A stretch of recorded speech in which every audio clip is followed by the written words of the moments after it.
This is it. This is the long-awaited one. The one we've always said we'd do. The one that never happened, even though every week I was saying, like, okay, when's that Josh Whedon episode coming up? Can I punch him in the face? Did you say Josh? I did that to see how many of you would notice. I will punch you in the and face. I knew that Kristen would, but the fact that you didn't, that disturbs me. I did. 'Cause I She just beat you beat to me the punch. to it. Now we're never going to get linked to Whedon-esque. Thanks a lot. Yes, this is the League of Extremely Ordinary Gentlemen, a bunch of geeks who like to sit around and talk about geek stuff, and sometimes not so geeky stuff, but in a geeky fashion. And this time it is most definitely geek stuff. It is our Lord and Master, at least for some of us, Joss Whedon, the creator of Buffy the Vampire Slayer, Angel, Firefly, and most recently and controversially, Dollhouse. And Dr. Horrible, don't forget. And Dr. Horrible. I forgot about Dr. Horrible. But and he saved the X-Men. and he did save the X-Men right before killing Well, it again. for a little while anyway. I just want to talk about Titan A and Roseanne. Well, yes, and let's start with that. Roseanne. Who remembers the... I do. Yeah. do you really? I love Roseanne. Okay, but you actually remember. You could define the difference. You know Yes. what? We'll get to all that. I remember when they had that Irish guy who was in the first season of Angel on it even. Yeah. Was he on that? Who died? Yeah, he played Flynn. he played Becky's boyfriend. I did not. I was Yes. not. Was he aware of half that. demon in that as well? He might as well. Anyway, let's go in intro here. There's a lot more of us here than our first here. We've got so many people showed up for this because we did it like a potluck that it's going to be a bit of a rotation. But in the room currently is me, Cyrus, And Leon. Randy. Bo. Kristen. Fish. Harris. and no one. We've decided to keep it just 6 mics here, even though Leon's leaning in on mine for a minute. I am, but you know what? Fish has introduced himself as Fish. And after last week's episode, where everybody noticed that, man, since you came back from SCAD, you have stepped up. You really are all grossed up. You're on your first level of Jediism. I think you're right, Leon. I think maybe like Fish. You know, we always said he would Just evolve call me past- Jason. Can we call Jason Murphy something else? No, we No. cannot. No, but you Can't can cut that girly little braid off now. So You're not a Padawan anymore. No. Now you are The Fisherman. It's your new honorary title. You're a man now. You grimace, but that's Mazel man. tov. I want it's a show of respect. When he okay, kills... okay, we don't have to call you that, but it's Can a I just be like- it's a choice between Gorton or Mrs. Paul. You know, when he kills And all of you... I personally will feel weird calling you Mrs. Paul, so let's just go with Gorton. Hey, come on, what about manfish? That kind of sounds ferocious. Man- Really? Manfish? Man Really? fish? Dude, that is not. That's not better. That sounds a little gay, Dude, actually. how about Okay, that never better? mind. Fish. It could have been the fish stick. It's like Troy McClure, like you say, "Wait, you're gay?" He's like, "Huh, I wish." Dude, the only thing gayer than that is Aquaman. Sorry. God damn it. I got to throw in my dig there because Leon loves his Aquaman. Actually, Prince Namer is way gayer. I mean, come on. Green Speedo, hello! Yeah, that's true. And he's light in the ankles, if you know what I mean. But Aquaman, you can't marry a woman without gills. You're from two different worlds. But Joss Whedon didn't write either one, so No, that I'm aware of. I don't think there was ever a Submariner Yeah. appearance in Not the- yet. Yeah, Not yet. okay. He will though. he will. one Someday day. he will make everyone make me sad I ever doubted Aquaman, and Leon will go, ah You'll see. One And of it'll these have a- days, you'll see. And You'll it'll take have all a that back. frail little girl who inexplicably kicks ass in it. Aquaman? No fish. Fisherman. Fisherman. Great. Aren't you lucky? I almost want to go back to Padawan. We never actually called you Padawan. We just, Hey, the more attention you draw away from me, the less nicknames I get. That's true. Harris actually hasn't got a nickname yet. We'll have to think. Yeah, let's meditate on How it. about that guy? That's what we call him. Oh no, wait, he does. He's Super Scroll. I forgot. Yeah, but Super Skrull is cool. Yeah, that is kind of cool. Oh well. How about old wrinkly chin? Old wrinkly chin. Super Skrull. Oh yeah, that's true. Hello? Yeah. Wow. I was thinking Harris, not actually. No. Yeah. Anyway. Anywho. Yeah. So let's talk about Joss Whedon. Let's. And I got nothing. No, I'm just kidding. Thanks for coming, guys. I think anybody actually, knows anything about Joss Whedon in this room. I don't know who has seen everything. And I mean of the geek stuff, of the I acknowledged want to say, stuff. yeah. Yeah. I think Yeah. I've seen I've everything. seen a little bit of I'm everything. pretty.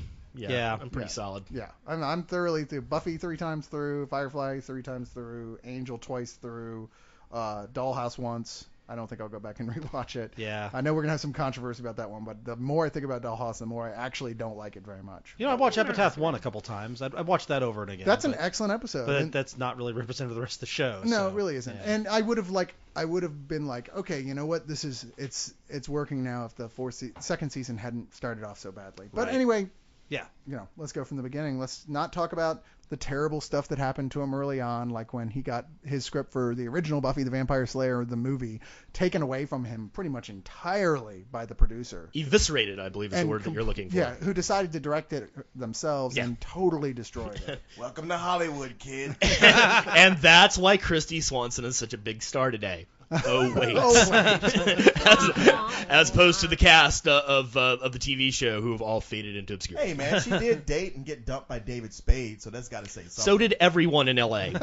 I dated. I think I saw Christy Swanson on the way here begging for change. But Joss really should give her a break at some point because it wasn't her fault. Yeah. It's like, what? There's an actress who needs to come back as somebody's mom.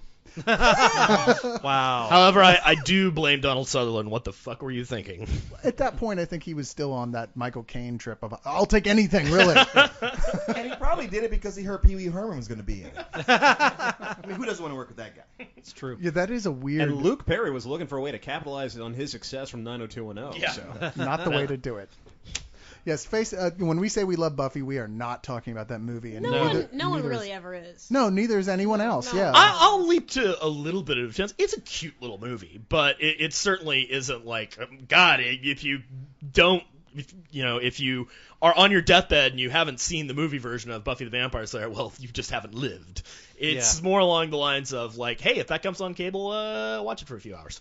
Now, who saw the movie first and then thought, you know what? I didn't like this movie, but it would make for a great TV series. No, I saw the movie when it came out in the theater. Not any particular reason. I mean, it was like, well, it was Right. like a hot chick fighting vampires. I'll go see that.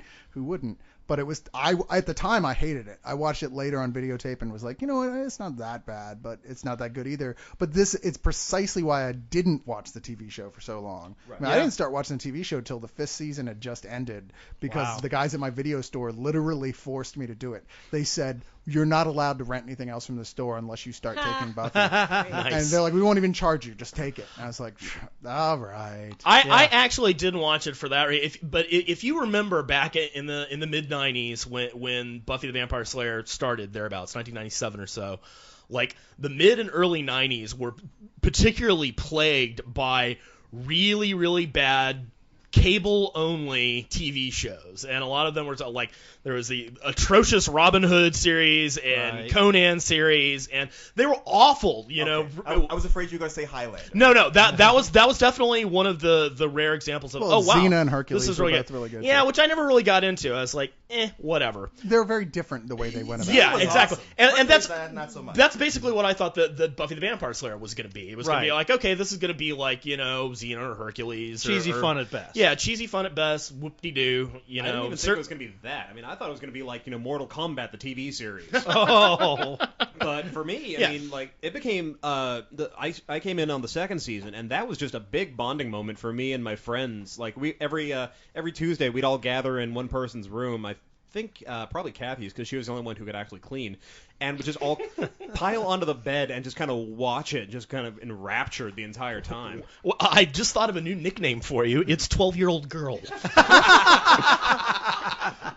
I don't know, man. You're so mean. I was with you right up into the end. Then we all climbed into bed in our pajamas, and afterwards we'd have a pillow Braid each fight. other's hair. Wow, our heads went in two very different places. Because that's not what I saw at all. Yeah, well, I don't want to have to gouge out my eyes and wash them in bleach tonight, so I didn't go in that particular direction.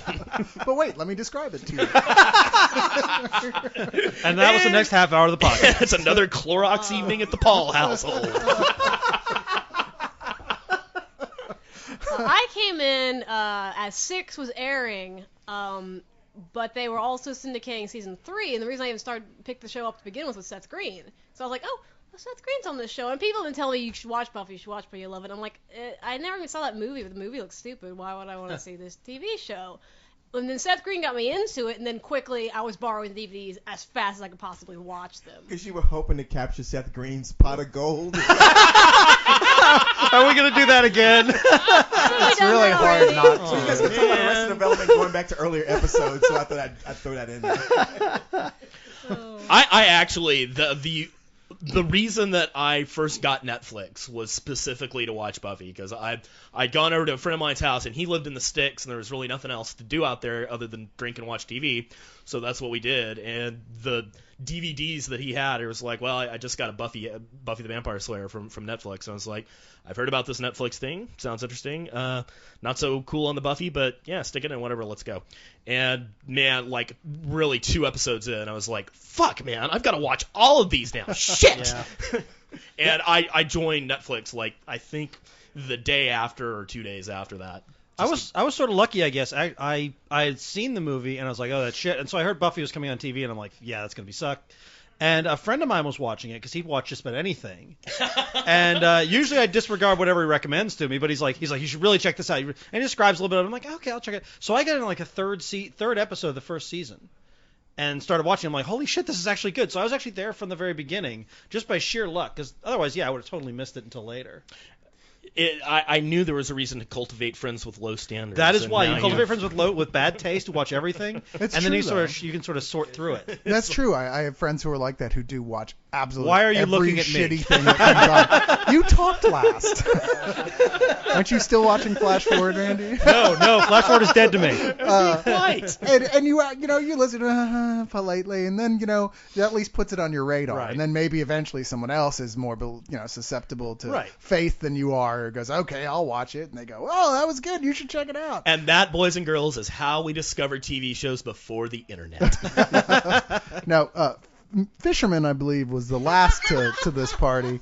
He really wanted to be part of it, though, so I loaned him my giant, The box set. yeah, the box 'Cause, set of I complete borrowed Buffy. Lost from Cyrus like a couple months before, and I sped through that because it's not a hard show to watch. Buffy is a monster.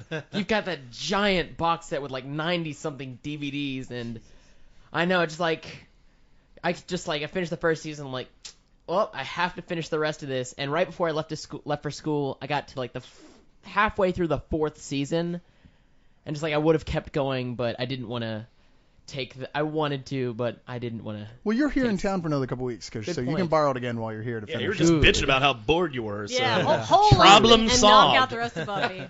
Yeah, Buffy's one of those things, like, it's a tough start for me anyway, and for a lot of people, because the first season really is more like Xena or Hercules or something like that. It's good, but it's not like, wow, this is amazing. Yet, yeah. Well, how I felt about Buffy is I felt like seasons 2 through 5 are the absolute meat of the story. Season 1's kind of prologue, and 6 or 7 are epilogues. They're like, yeah, they could have stopped at the end of season 5. They kept going, and I'm glad they did, because I really like season 6, and season 7 took me a second run through to like it.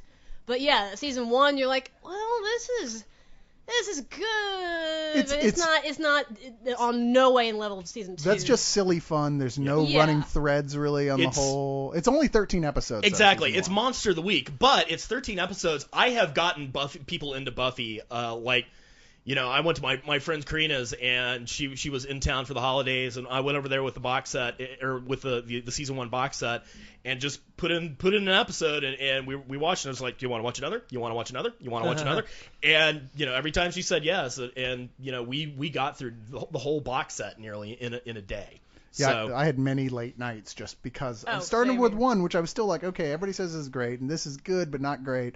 But yeah, it's like 1 or 2 episodes into season 2 when you're like, crack! Well, for me in season 2, it's when Spike shows up and kills the child vampire, where Right. you're like, oh, that kind of took me by surprise. I'm like, now I'm really paying attention. I liked you before, but that was such an excellent scene, an excellent move. You're like, Right. this is going somewhere. wow, you spoiled something before Leon. That's awesome. If you haven't seen season 2 of Buffy by now, I'm sorry. We're going to spoil some Yeah, shit. if it came Tough out shit. in 1998 and you haven't had a chance to see it, I think you're a little behind the times there. Okay, speaking of as someone who hasn't seen it, if I was to jump in, someone who hasn't seen any of this, could they start at season 2? You can start at season 2. Yeah. Basically, the only thing you really need to know is Buffy's a high schooler. She's a vampire slayer. Giles is the Watcher. that's really all you need to know. You can very quickly catch up in season 2 to what's going on. So yeah, you can skip season 1, but I do recommend watching season. Yeah, 1. I wouldn't skip. I wouldn't think season skip it, 1's a good but- basic. There's no reason to. There's no reason to. And it's not like it's But- bad. Yeah. No, it's a just- short season. It's Yeah. fun. 2 is just where after you've already gotten to like these characters, Yeah. it makes you fall You in love love. It kicks with into these high gear. characters. You love them. And I agree with you. I never thought of that. What you said before, that 2 and 5 are really the meat of the story. It's 2 One yeah, is 2 the through 5 for prologue, sure. and 6 and 7 are the epilogue. Now that being said, there's a lot of fighting over season 6. Some people think it's the worst of the entire show, And those people are fucking wrong. You know, I don't Yeah, get that. 7 is Oops. much worse. Yeah, But right. to me, the reason why 6 hit me as hard as it did and why I liked it so much is I was going through what Buffy was going through at that exact time. I had just got out of college. I was completely lost. I didn't know You what had the been fuck. killed Had and just brought been back to resurrected from life. the dead. Well, that's what that's what the metaphor for. It's like you have to grow up now, and I had kind of been fired from my the summer camp I grew up going to, and that was just so crushing to me that it felt like I got kicked out of heaven, kind of thing. So experiencing all that and then watching Buffy at the same time, I liked how dark it was because that's what I was going through. And I think if you haven't been through something like that where you're lost, you don't know what the fuck's going on, you really can't get into what Buffy's doing then. Yeah, I think the thing is, I can totally see the appeal of it, but yeah, I was not in that headspace, and it became so miserable to watch for me. It wasn't like cathartic or anything. I was like, oh God, she really should just kill herself again.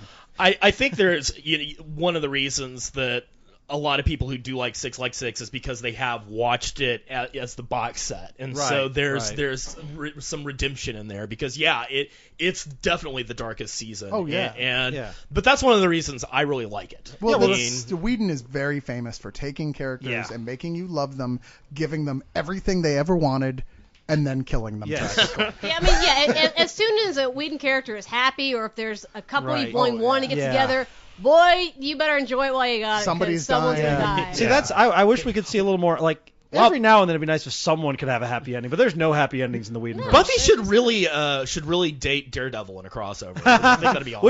Which one would die? I don't know what would It's happen. funny. In Firefly, apparently, if it had kept going, Inara and Mal were going to get together, and the plan was to kill her almost immediately afterwards. Awesome. Of course. You know, the thing is, I'm not a big fan of 6 and 7, but some of the best episodes of the show are in season 6 Yeah, and 7. that's where he got the most experimental. Yeah, there was some great. I mean, the musical episode is fantastic. Oh, yeah. And Oh, also yeah. just the, all you need to say, the body. Yeah, Well, that's Yeah. season Body. 5. That's season 5. season Yeah, 5? yeah. season But there five. was Never mind.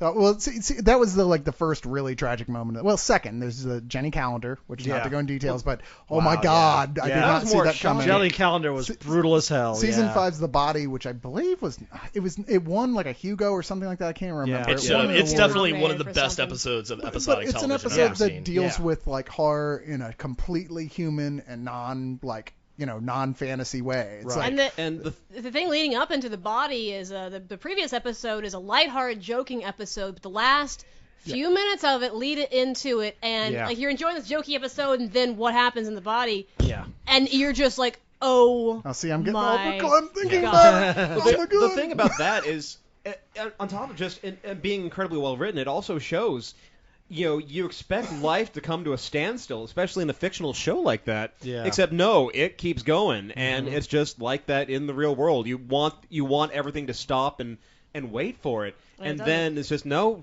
life keeps going, and you have to keep rolling with it. And- Basically, the fact that we were establishing here is if Joss Whedon is the master of anything, it is kicking you in the fucking nads once you start to get attached to a character. He always absolutely. manages to Kitty find a way. Pryde says hi. He finds a way to bring joy back to it every single time, though. And I like the way that Whedon's what he's best at is exploring grief. Yeah. I mean, the way that you get through all those stages and you watch his characters go through that, and eventually they become human again. They become okay with the world again, only to have it, of course, eventually ripped out from under them. Right. I love the way he does it. He does it better than anybody else ever has, really, and I think that's one of the big appeals of his style of writing. That and the fact that he adds the letter Y to everything. That was Josh Whedon-y. one I of my said Josh. Oh my God, I can't. Oh, you're too far away from me to punch you. I know. But I was gonna say how one of my favorite Willow moments is in the body. She's trying to find something to wear that'd be appropriate to go view the body, and she's just freaking out because all she can find is like this puffy thing with this cat on it. She's like, "Why can't I have grown-up clothes? Why?" And like I have so many of those moments where like I'm going to go do something where a certain attire is appropriate, and always think back to Willow freaking out, like, this isn't okay to wear. Why do I own the stupid cat Tell thing? me about it. That does happen to you a lot, doesn't it, Lane? All the time. That never happens to me. It really doesn't. He's a well-dressed man. You know, it's I can back a you shame. Apparently, the way the show ended up ending was kind of a surprise to everyone because reportedly Sarah Michelle. Okay, I'm gonna step out so I don't hear this. Okay, well, I wasn't going to give plot, but Sarah Michelle Gellar basically dropped it like a bomb on them. I don't want to do this anymore, and they were forced to come up with something rather quickly as to the way to end the whole thing. Is what I'm told. Is what I hear. I've never heard Joss. Kind of a shame actually, because kind of like Dollhouse and Dushku was sort of the. I think they could have gone on without Gellar at that point. I think they could too. I think they easily. The show is set up to write her off the show. Yeah. The way it ends, it's like, wow, now you've got. You could just have change the title of the show to Slayers. Yeah. You know, which was apparently tossed around. Yeah. As You an could also idea. put a exclamation point at the end and just make all the episodes musicals. That would have been awesome. I would have totally watched that. Slayer! You heard that Whedon's writing an episode of Glee coming up, right? Of course he is. Yeah. You bastard. Which means that you're. I gotta watch Now it. you have to watch it. You're gonna watch. Bo and I are gonna be like, "Ha, you fool! You're one of us now." No, I still have sex with a woman. Does she know about it? Ostensibly. No, she's unconscious. Yeah, as long as her parents don't find out. as long as I've got this bottle of ether, she ain't gonna find out either. Yeah, I convinced her I'm Edward and she's Bella, so. Give her the Oh, that's what you ether call that first. glitter all over Yeah, you. that's- Oh, have you seen there's this thing floating around the internet? Someone edited some scenes from Buffy and some scenes from Twilight together. It is so I've well seen it. done. And so that Buffy's having all these conversations with Edward, and look for it on YouTube. And then, of course, ends up doing what should have been done in the first place. Stinking the Stakes his shit ass. out. Dusts him. But Well- yeah, it really is great. I almost bought that T-shirt, the one Buffy stakes Edward the end. I was like, that's too beautiful. I love that. Only thing is, nobody would get it from Twilight. Twilight fans don't seem to like Buffy and vice versa. Which is dumb, because let's see, there's this high schooler, and there's another high school vampire, and they have this star-crossed romance. And, oh, it's totally fucking ripped off Buffy. But Fuck there's you, words with more than Twilight. one syllable in it, Kristen, and so that's no good. Oh, And really, Angel doesn't sparkle. But David Boreanaz does. It's weird. Yeah, they had to edit that out. a de-sparkler. Angelus sometimes gets a gleam in his eye when he's about to kill you. It's so charming. Which is always. The Angelus felt puppet, which we'll get into later. As long as it isn't Bella's felt womb. Oh. Which is real. They made a Bella's felt womb with a little demon felt is that baby in it. regretsy? Oh yeah. Oh, good. Oh, Yeah. good. But it's actually on. I saw it in a couple of posts people did for the top 20 things you could buy from Twilight stuff, and And that's the best they could do, really. I learned things I didn't want to know today. and we're only getting started. You're hurting me with your words. Okay, but we're not here. We've already made a pact to stop making fun of Twilight because we've pretty much done everything we can do Yeah, at was this there point. really any You know, more I thought of some material? new things we could do, but I'm gonna stop. We'll save that for Twilight Abuse Part 2. Hey, Russia and China over there. I didn't sign any fucking pacts for you guys. You haven't even seen them. That's not fair. And I never will. I saw enough of them in that Buffy thing that I was like, God, this has got to be horrible. Twilight's a horrible movie because this Edward guy, I was like, who could sit through 2 hours of this? This guy's awful. It's easy. You just turn on the Riff Tracks audio track to go with it, and it's amazing. To pimp those guys again, but I do love them. They're so awesome. We're actually co-host is the one who prompted me to do this, but we're gonna have a all-day Star Wars prequels thing over here with all 3 of the prequels with the Riff Tracks on it. So. Nobody tell Jason. Don't tell him it's the riff Are you tracks. kidding? We're going to strap him to a chair. That's not funny. That's not funny. That's not funny. More Visine, please. It's a sin! It's a sin! You're damn right it is, Jason. I'm going to make you vomit every time you see those damn things now. Now, Buffy ended on a kind of a down note as far as I'm concerned. I mean, not depressing, but depressing to fans because it wasn't that good and it felt rushed and it was some of the decisions they made with the characters at the end were like, what the fuck are you Yeah. doing? Well, I So it's the think, kind of thing where Jerry yeah. Seinfeld's going like, see, it's not that easy, is it? Yeah, but Larry David's doing it next season with the Buffy cast. Yeah. So, it's all right. It's about time. Well, I think one of the things that annoyed me most about season 7 was they set up Anya to kind of be on her own, or Yeah. she's like, I really need to find out who I am, apart from Xander's girlfriend, apart from like a demon. And then she just doesn't. She just integrates back in the group again. She's being Buffy's cheerleader. I'm like, I really would have liked to see Anya shine a little more. Anya, they had done some interesting things with, and especially towards the end, but they really felt like they never finished her story at all. Yeah, she feels the most unfinished of almost everyone, because there was all these things they were cluing you into, like the thing with bunnies. What the fuck? Well, she has this thing against bunnies. She hates bunnies, and you're like, she's a 300-year-old demon or whatever, and like, why would she be so afraid of bunnies? And they bring it up constantly, and you know that you're waiting for that episode where they flash back and they show you what the big bunny event was. Well, they showed you, when they flash back when she's first human, because they kind of do her backstory, and she's in a house full of bunnies, and she loves them. And then they just never explain it. I'm like, you had your shot. Did the scene get cut? Like, why did you do that to me? Maybe it was an intentional joke and for just this purpose to make us go, ah! Maybe. But there was lots of stuff about her. I mean, the fact that her and Xander's relationship, like Xander, who's the Zeppo of the group, he ends up, he's getting married to her, and things turn horribly wrong. Yeah. And it's one of those things where you're waiting for things to get better again on that level. Xander was my biggest disappointment of Buffy. I loved that character early on, and then the last couple seasons, he just becomes a punching bag. Yeah. What they did with him in the end of season 6 was very redemptive, I thought. Though. Yeah. I mean, they did. The thing is, it wasn't until the the comic came out that I started liking the character again. Yeah, I liked him being kind of the funny guy. Well, up until they decided that he needed to take a couple of dark moments. Yeah. He was really starting to be kind of a badass for a guy who's got no powers. He doesn't do magic. Right. He's able to hang with the Slayer. He's Right. racked up plenty of kills. Right. That's pretty freaking impressive. Yeah. He is definitely the it's hard to say he's the comedy character because everybody on that show was funny except Sarah Michelle Gellar usually. But he's definitely the most intentional comic relief. Yeah, he is. Yeah, and he was really good. But I like the fact that he had earned the right to be a badass, and then they just kind of forgot about it. Yeah. Like in season 7, he's just treated like everybody's bitch. Well, the actor had some issues, and I think that might have been the problem, and that's why he got to be good again in the comic.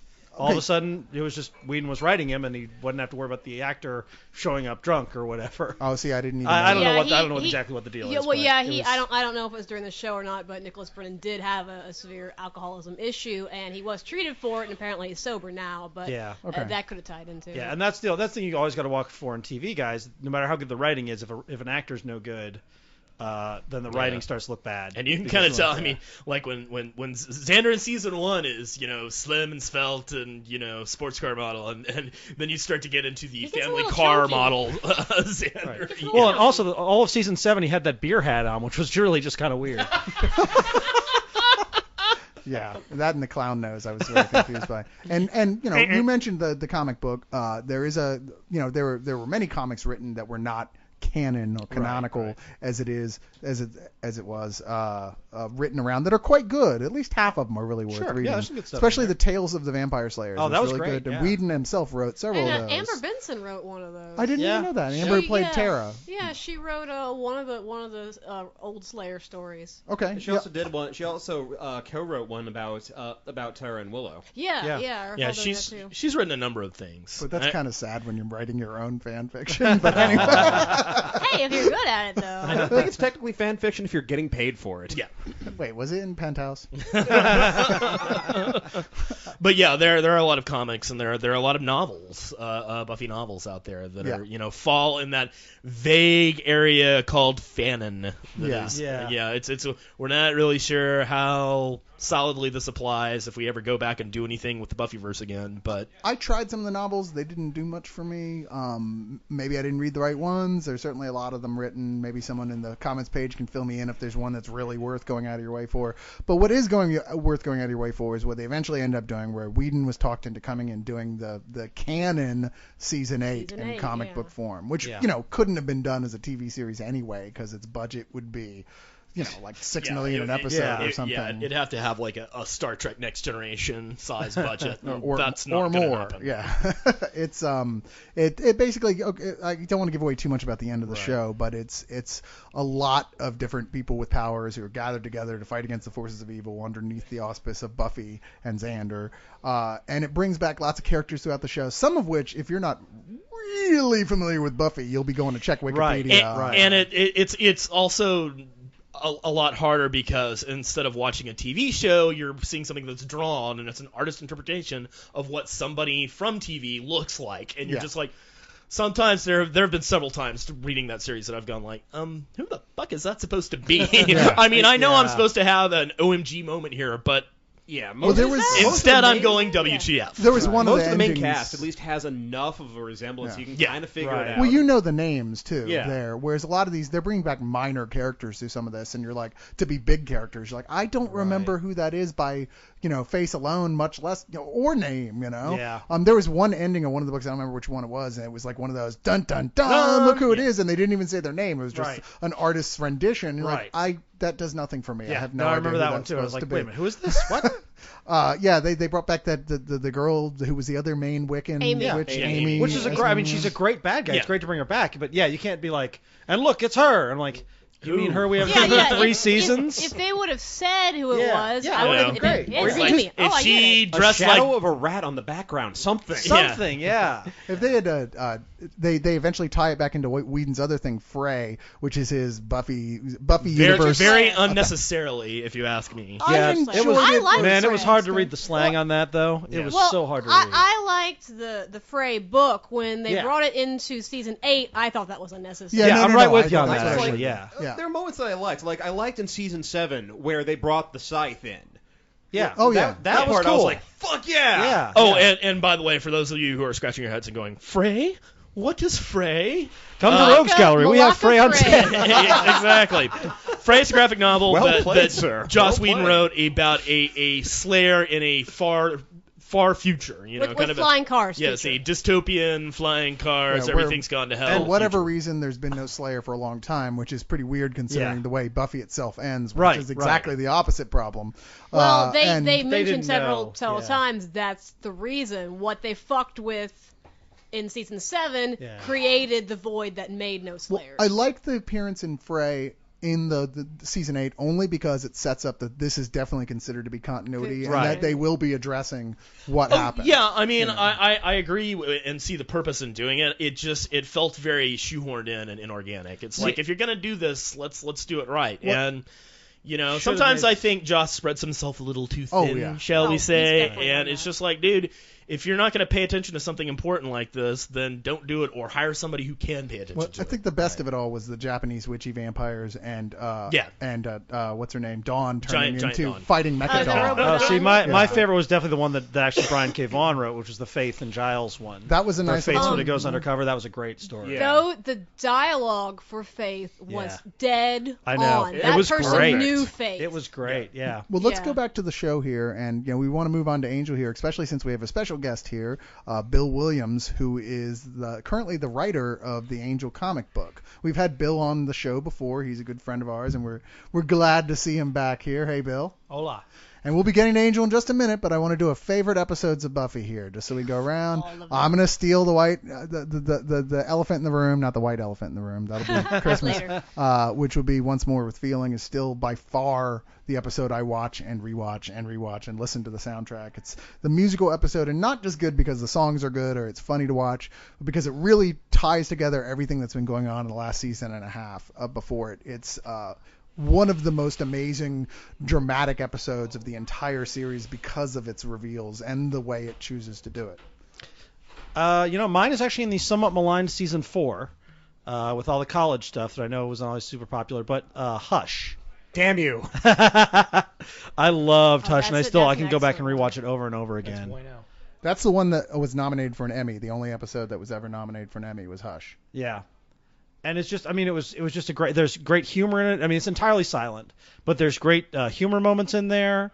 There's really good action, and it, as with all these sort of big episodes, like the musical, it moves the whole story forward because Riley and Buffy figure out what each other are in that episode, but it's too silent for them to deal with it, which I think is just really cool. And they were just playing with with it was so excellent. Like the one scene where everybody's lost their voice, so it's been just Yeah. silent the entire time, and then somebody in the hallway of the high school drops a book, and everybody freaks out. Right. Well, also the villains. I mean, it was such a great invented the fairy tale villains were villain. Yeah. There was actually a G.I. Joe comic book back in the 80s Yep. that did that issue with Snake Eyes, where there was no dialogue whatsoever. And I remember, like, the first time I saw Hush, I was just like, God, it's been at least 10 years since that comic book came out. I'm surprised nobody picked that ball up. Nobody because tried it. it. was Yeah. such a great idea. Yep. I'm going to go with there been a lot of really good episodes that we've talked about, but I think the one that really like locked me in I was already a fan, but locked me into, wow, this show is really, really well written, is Passion. Which is one of the first Angelus or one of the main Angelus story arc episodes where Angel has become evil, and it's just he narrates it, and it's chilling.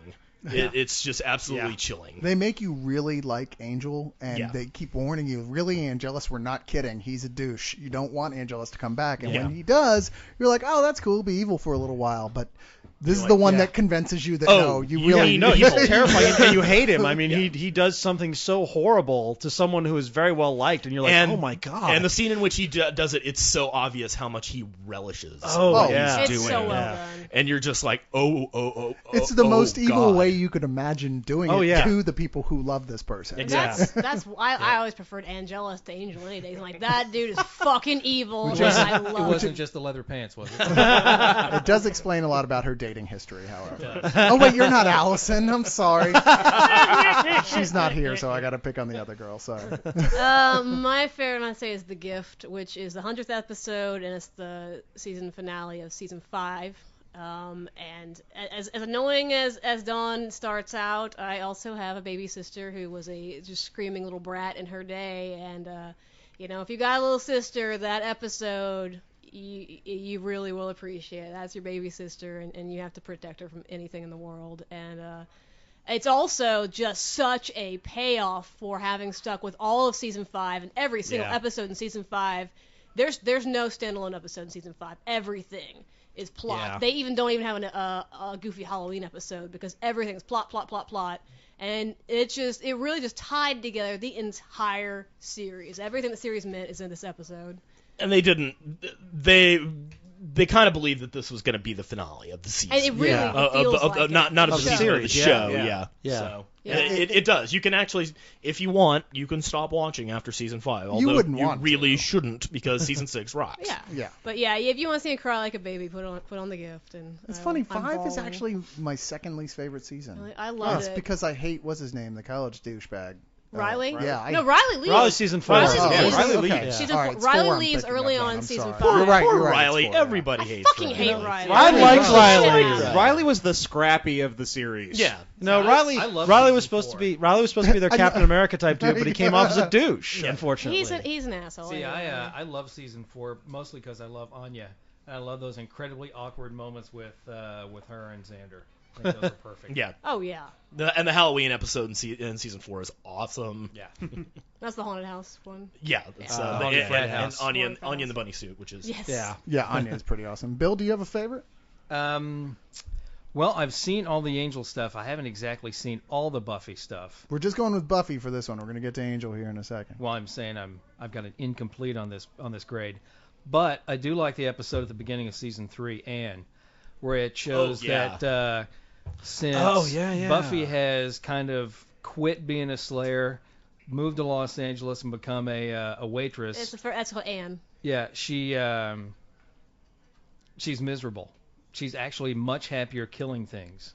Who wouldn't So, be? yeah. I've been a She- waiter before. I Yeah, that's the episode where they seemingly had written her into a corner at the end of season 2, and she kind of she finds that weird portal to another world where little kids, or not kids but teenagers, are put in a weird camp, and then they come back. They're all ancient. Yeah. And I've Because written it- something it- recently where there's a shout out to that episode in there, and so far my editor hasn't seen it yet. which There's is a they kind of play around with that in the Angel series, TV series Yeah. too. Yeah. yeah. Yeah, well, they established that when you get sucked into a hell dimension, time moves differently, and Yeah. so if you get sucked into a dimension, it could be 100 years in 5 minutes our time. So. Yeah. Yeah. Sure. Yeah.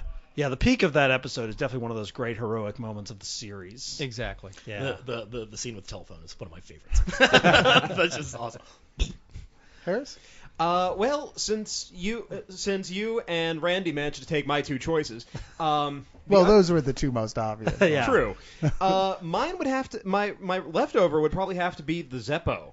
Good I one. mean, Oh yeah, it's a good that's a great episode. one. I just watched that last night. When you're a young male watching it for the first time, Xander, especially as a male geek, Xander is going to be your identification character. Right. And he gets shit on so much. And for the first time, he has a chance to shine. And it's so much, Rosencrantz and Guildenstern are dead. Every couple of minutes, he wanders back into the main plot where it's the apocalypse again. Yeah, it's another. Yeah, And that's no one one- of my favorite lines of all times. It's like, is there a plural for apocalypse? There's and you're right. It's them dancing. He's dancing in and out of the main episode that we don't get to really see, where they're fighting the end of the world, and none of them think they're going to make it or win, and none of them really want him there because he just got his ass kicked in the beginning of the episode. They don't want him to get hurt. And in the meantime, he gets an adventure all to himself where he actually gets to be the hero.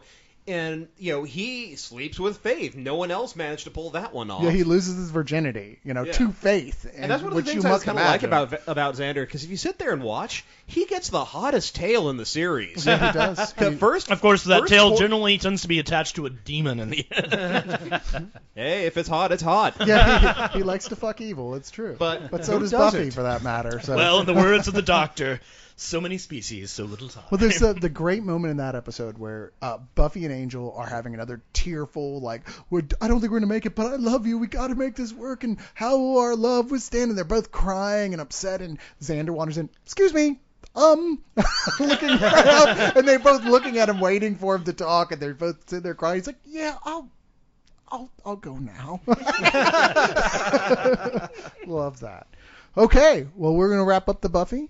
And we're going to move No more on Buffy for you. to Angel, which was the spin-off series which started, around season... He season 3. He left season 3, so season 1 of Angel is season 4 of Buffy. So Angel, who is the vampire with a soul, as long as he has that soul, which means not having sex with anyone, or at least not having sex with anyone he loves. You know what? I think that's very annoying. The curse is a moment of true happiness. Right. It's not sex. Right. If he ate the best ice cream ever, maybe he loses his soul. Then I think they really could have played with that more. They straight up say this in the last season of Angel, actually the second to last season, when they're trying to get Angelus out to find out what's going on with Glory. Wesley straight flat out says, the reason why you had your moment of perfect happiness is because you were with the woman you loved more than anything else. And ever since then, he's slept with other people and didn't lose his soul. Yeah, it wasn't a problem with Cordelia, clearly, because really, perfect happiness? I don't think so. Rather her than Buffy, that's all I'm Apparently, saying. you haven't seen Charisma Carpenter. Oh, I've seen Charisma Carpenter, but we're talking about Cordelia. I'm sorry, that girl's filthy. Yeah, she's just... I never bought her as a likable character, really. I mean, I never bought her as a lovable character. Likable, yes. Never bought her as a teenager. Yeah, never bought her as a teenager either. That's true. It's I never bought those as real. Oh, wait. I think she was up for the Phoebe Cates role in Fast Times at Ridgemont High. Yeah. So.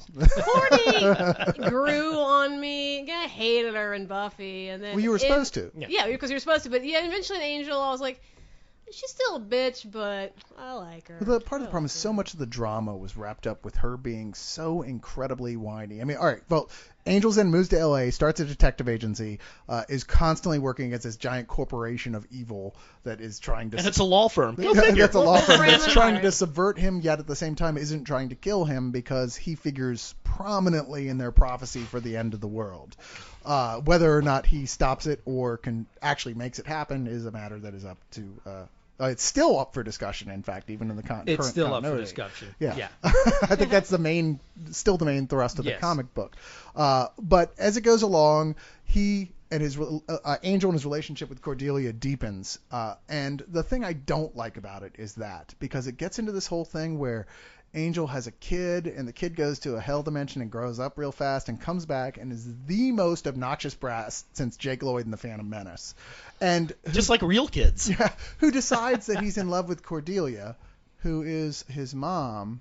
That's season 4 is where they kind of lost me. That's where because they jumped the shark in season 4. in the very end of season 4 when you get Gina Torres in, that was good, but they try to justify as, oh, we were totally building to that, and that's why all this bullshit happened. I'm like, I don't believe you. I think you ran out of ideas, and you're like, so Cordy and Connor, yeah. I'm I like, think no. that was Tim Minier who wrote most of that, if I'm Yeah. not mistaken. He kind of took over the show for a while there, and I just it was no. a mistake because that pretty much that whole season Well, at the is time, not so good. Joss was off to Firefly and all this other stuff, and so I think Angel suffered No, because of it had the greatest redemption of all time because season Oh, the 5, payoff? Yeah. you can Oh, make an 5 argument is that that's the incredible. best season of any of the Buffyverse. It is. Period. It's so great. It has it's so funny. It has 100% more Spike. That makes everything better. Yeah, when you bring Spike into it, and Spike and Angel, who are the team because they They're hate each so great other, together. and yet, yeah, they're just perfect with each other in that. I mean, it's They have such great chemistry. I would like to keep Spike as a pet. So you guys watch Spike on Smallville now that he's General Zod? oh, I thought he was No, he's Brainiac. Brainiac. Okay. So I guess you are. No, I'd have to watch like 4 seasons. James to get Marsters to there, pops up here and there. He was recently on Lie to Me, the new Tim Roth show. He was also Piccolo in Dragon Ball Z. I heard he was also in Torchwood, but Yeah, he these was things in- are all out of my orbit. He is I have another no guy knowledge. who's a lot like Captain Jack Harkness on Torchwood, another one of those roving immortal adventurers, but he's kind of more of a stab you in the back douchebag. He's like Captain Jack was 100 years earlier, and they're ex-lovers, so there's this very much like sexual tension between the two of them. And a lot of people, you know, I mean, with the people who would be thrilled by squealing. it, a lot of people would be thrilled by such things. We're very excited to see the two of them make out. So Sweet. Has he not popped up on Heroes? Because with that kind of resume, it just sounds perfect for him to be there too. he is the guy who seems like he will be in every sci-fi or fantasy show eventually. But he's got standards, so he won't show up on Heroes. Let's be reasonable here, people. Poor Kristen Bell. Yeah. But Angel isn't as good as Buffy overall, which is a shame because there are a lot of good episodes scattered throughout it, and there's a lot of good a lot of the tertiary characters that are introduced are fucking great in there. The whole bit with I can't remember the name of the really scary looking demon who's actually pretty much a nice guy until season 4.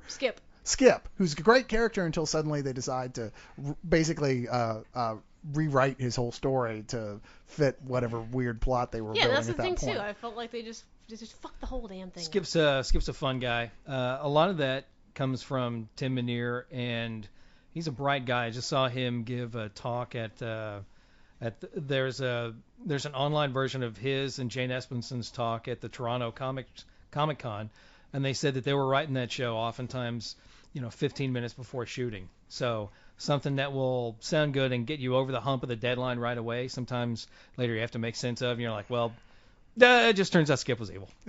He's a cheery kind of evil, but still evil. I think maybe they didn't count on the fact that he had such a fan club, because I think he really did. Yeah, he was a character that they kept bringing back because people kept asking, hey, that Skip guy's fun. When are you going to bring him back? Yeah. Which is essentially how Anya stayed on the other show. I bet you the guy who was under that makeup probably was like friends with the writers and was like, please write me off. That's like a 6-hour chair every day. Exactly.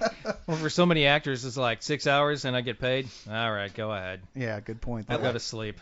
I like what they did with Wesley in that too, talking about yeah. developing the characters. Yeah, He Wesley. goes from a bumbling idiot to a complete badass by season 4.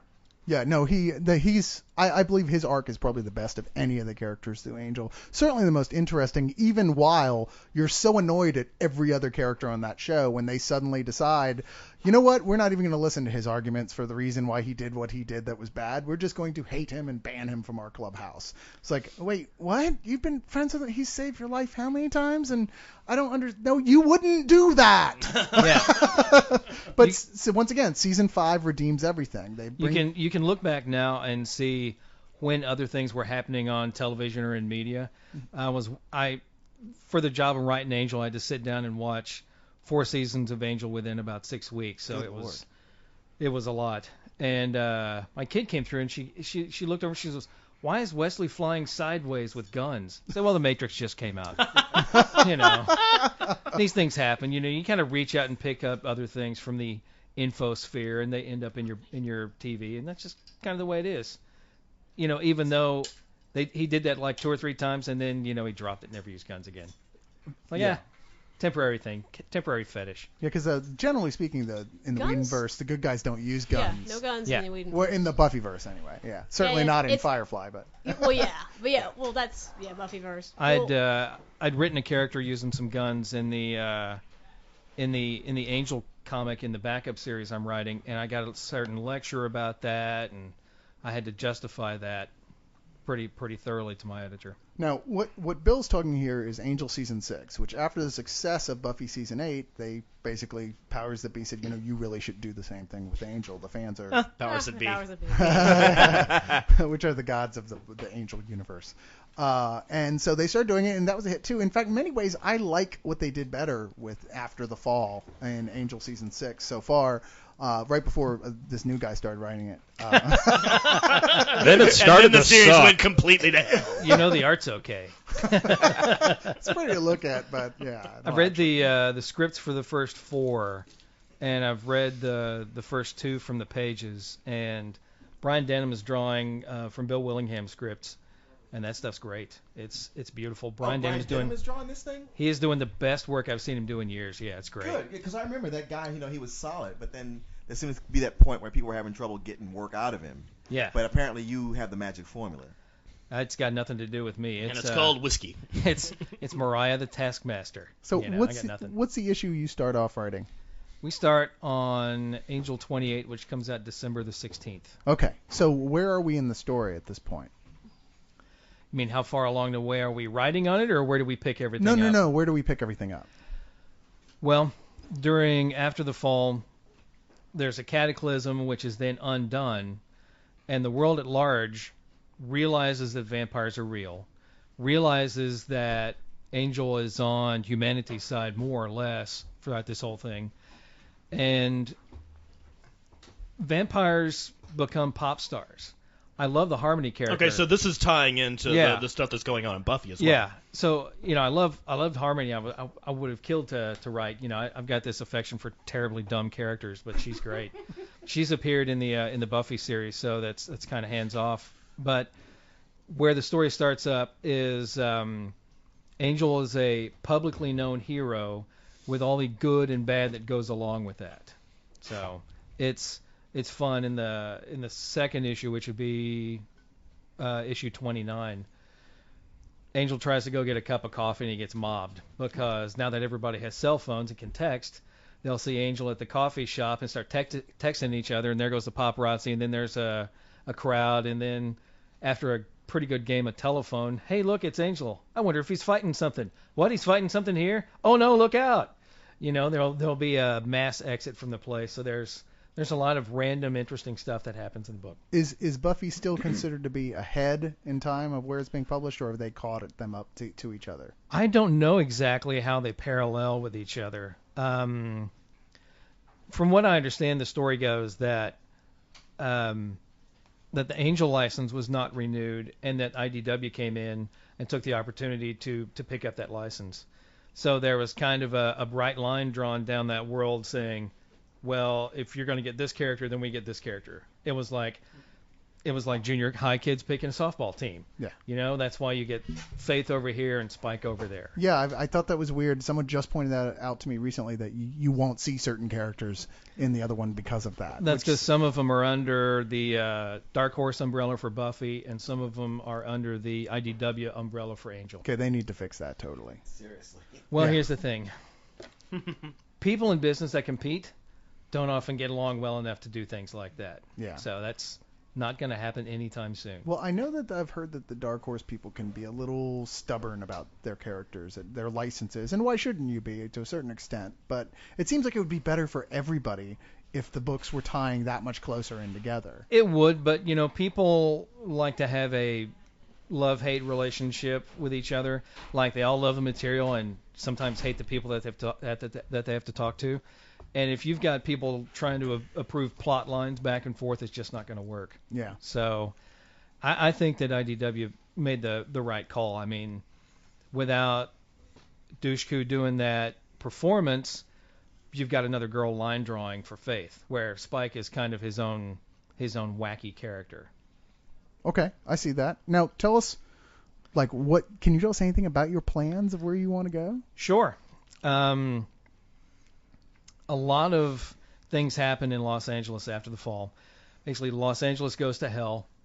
Things happen for some time, and then everything snaps back to normal with a few notable exceptions. The story If Los Angeles went to hell, probably not that many people would notice. Exactly. Which is kind of the joke in the comic as well. I think. In the artwork, the buildings have tentacles. That's your difference there. But They'd probably figure they were promoting some new Big Summer exactly.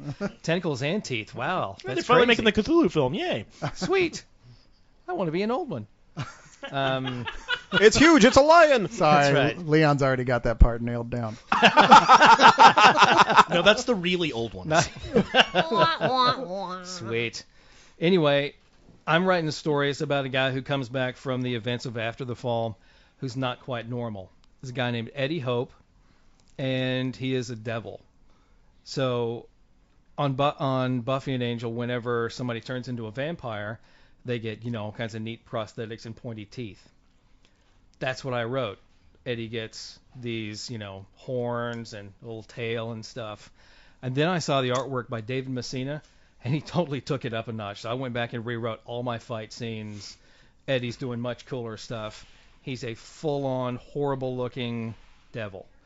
Now, he is running around in modern Los Angeles because thanks to the events of After the Fall, he knows the 100 worst people in Los Angeles, and he's decided to make the world a better place by killing them one by one. So it's kind of a revenge thing as Eddie runs around through the demon underworld in Los Angeles whacking bad guys. So Sounds like an Ed Brubaker script. I was going to say, Sorta. why not bring the crime thing into it? That's so big right now. Sure, bring them together. I was thinking about doing one that's a straight-up, hard-boiled detective story.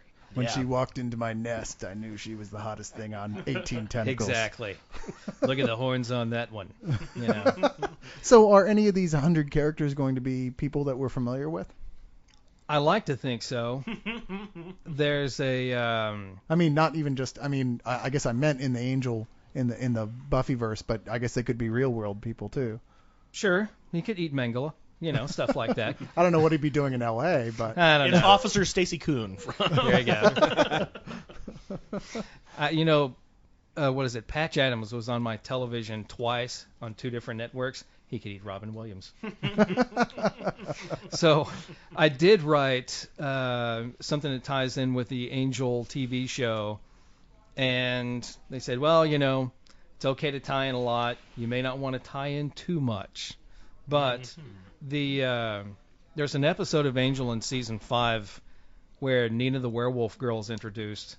There's a guy who's a gourmand who wants to carve her up and serve her while she's still alive to his guests, and then at the end of that episode they say, well, that took care of him, when they didn't really take care of him.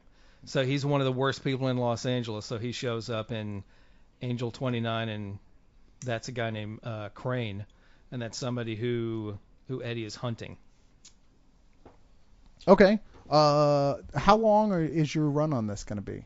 I don't know. Okay, so if it does good, then it just keeps going. Yeah, sales will be a factor, as in if bringing Willingham on tanks the sales, we're fired. But for now, I've written the first 10 of them and turned in about the first 4 or 5. Okay. I got a note saying, try to make sure this ties in with the Angel world a lot better. So I did a 4-page, my backups are 4 pages. I did a 4-page, one all done in one story, where Electric Gwen shows up and kind of runs a scam on Eddie, which is fun. She's one of my favorite characters. It sounds like you're having a lot of fun with this. I'm very jealous. I sat down after the San Diego show, after we talked a lot of this stuff out, I wrote down a blueprint of where I could see the series going. Now, at 4 pages a month, it's going to take 3 or 4 years to get there. But I sent the whole thing off to the editor, and she's all giddy. She's so happy with my work that I wrote a standalone miniseries about another Angelverse character that looks like it'll come out second quarter next year. Can you say what character that is? I shouldn't tell you it's Spike. Awesome. I think Spike is. Damn, if only it was going to be Spike. So it's Wesley. Yeah, That'd be cool. it is. I was thinking it was that puppet detective guy. Who's that? You remember that? Is Wesley still a You ghost? remember that? Who was I that? think so. Oh God, from the second, The ventriloquist. yeah, from the Oh, first Oh, season. the dummy. Lester? Huh? Willie Tyler and Lester? No. Shut up, man. No, you're talking about from the first season of Buffy. Yeah, but he popped However, up Willie again. Tyler is one of the 100 most evil people. Lester, he's in there too, separately. There's a ranking system. Well, this is awesome, Bella. It was really, last time we talked to you, you were like, this was on the maybe it could happen. We're not really sure. And, Yeah. I know Angel's a big seller, so that's a big deal for you. That's amazing. It's me stumbling into having something that looks like a career. So it's shocking, actually. They were like, oh, you were on those Leog episodes. Exactly.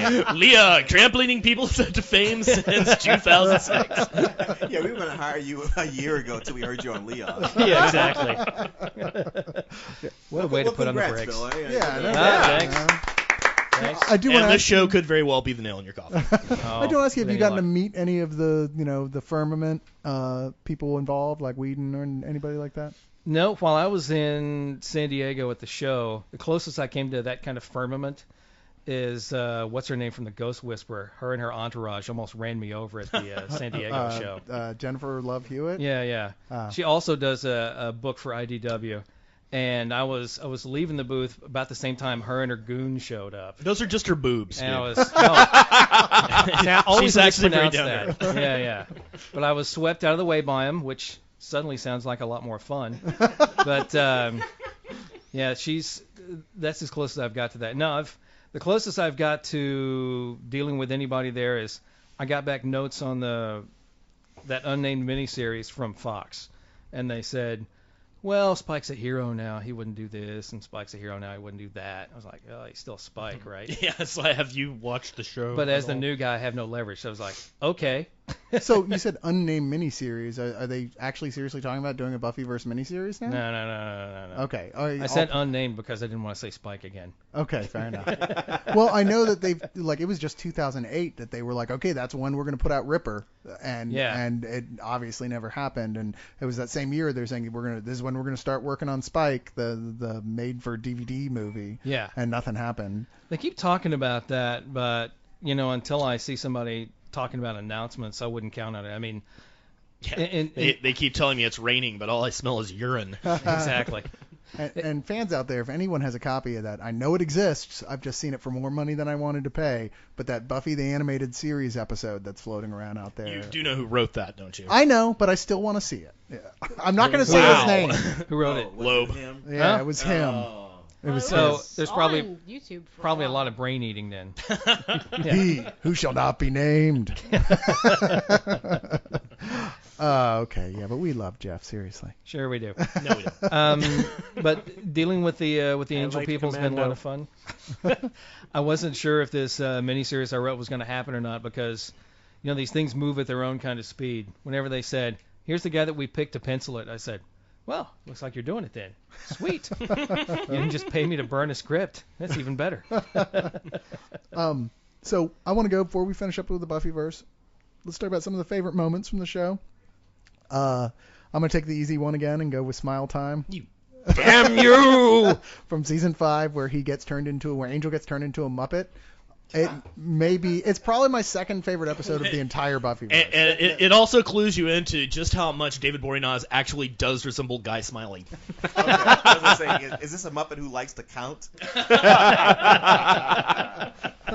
It's too funny, and it actually works. They actually sell you on it, and I mean, it is whoever was doing the puppeteering on there. I'm not even sure, but it's just perfect. They nailed it. Like that whole idea. Buffy, Angel's always glowering. He's never happy.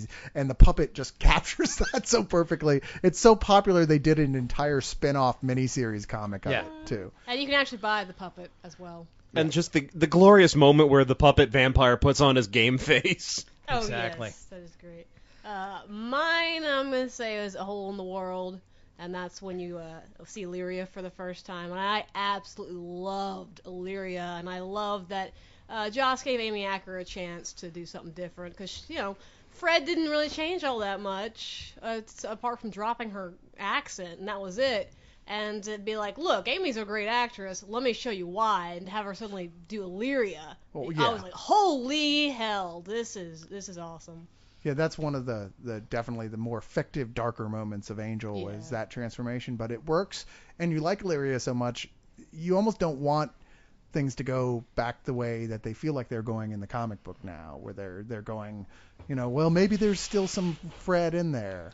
Yeah, I like that, and there was, I tend to like the character because there's some echoes of Fred in there here and there, but when we did the panel out in San Diego last year, that was the first question that we got. You're gonna bring back Fred? I'm like, no. Okay. No. Right, It also- 'cause they Wesley- shouldn't. Yeah. It And Wesley continues, gone. it continues the Joss Whedon theme of as soon as you get happy, everything goes horribly, horribly wrong. Yeah. Check your rear view. Well, you Yeah. definitely felt like, Wes had been after Fred for the entire series, and as soon as they got together, you're like, oh God, no, one of them's Yeah. gonna die. That's in part why my favorite episode is not Fade Away, the last one, where Wesley, gets axed, and Illyria says, is this the part where you'd like me to lie to you? And he goes, yes, please. Well, I think the best line of the whole series is the last one, which, Yeah. I don't know about you guys, but I want to fight the dragon. It's Exactly. like, I just cheered. I was Let's go like, to that work. was Yeah, that was the awesome. only way it could possibly end. Yeah, and it's a lot of people I know are upset by that ending, who feel like, well, that's not fair. It's such a big cliffhanger. It's like, wow, you're missing the point Yeah. entirely. Oh, yeah. If that upsets you. I The mean, point is, you never stop fighting.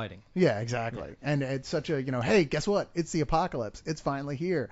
And whether we live or die, we're gonna do our best to have fun. We're gonna and go just count. fight the way we always Yeah. do. It's gonna be a badass fight.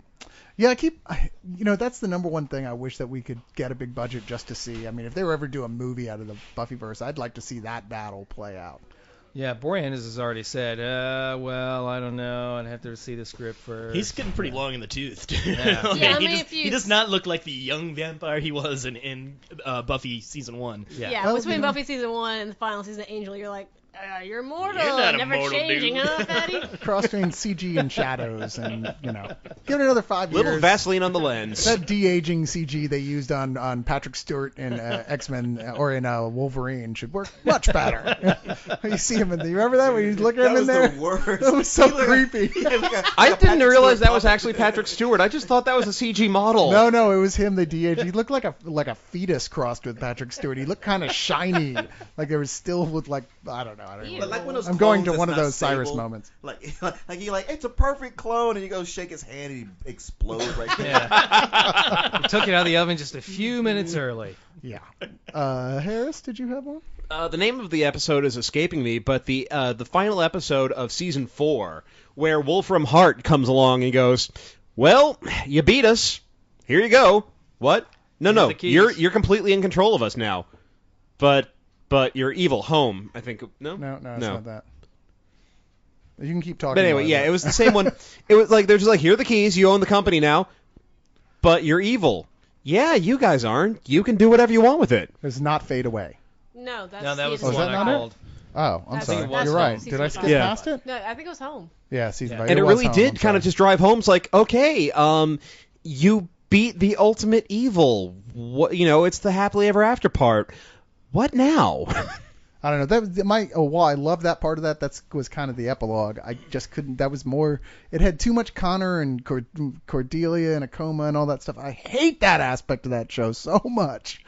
But you're right. That idea when you talk about not seeing that coming at all, you're like, whoa. One of the nice things that they do with the construction on Angel is about 2/3, 3/4 of the way through the season, there's a turning point, and things change, things wrap up. Which is different from the way that Buffy is constructed, where the big bad, you kill him in the last or next to the last episode, and that's it. In Angel, there's a turning point, 2/3, 3/4 of the way through the season, and that's it. So if you watch that's in season 5 where Fred dies. They take care of Jasmine in season 4. You count backwards and you look at that, and they take care of the meta story, midway through, so that they can start on next year's meta story. Yep, that's true. Okay, well, I think we're ready to wrap up the Buffyverse and move on to Firefly, which we're going to have like a little shuffling of the crowd in here for. We're going to take a break our time, and we'll be right back with a little surprise from Greg and Kristen, and then we're going to get into Firefly. Take my love, take my land, take me where I cannot stand. I don't care, I'm still free. You can't take the sky from me. Take me out into the black, tell 'em I ain't coming back. Burn the land and boil the sea. You can't take the sky from me.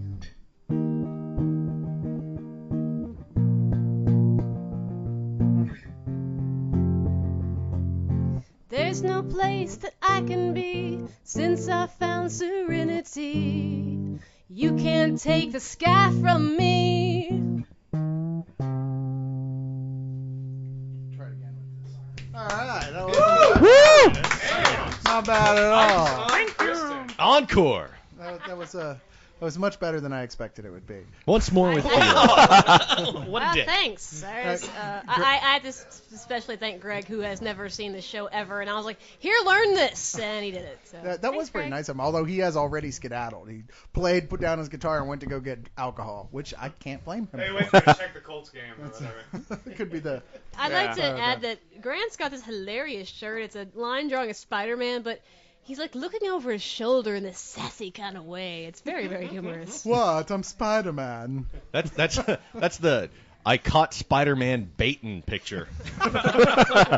Spider-Man, doing things as only Fabulous can. Oh, spider sense tingling!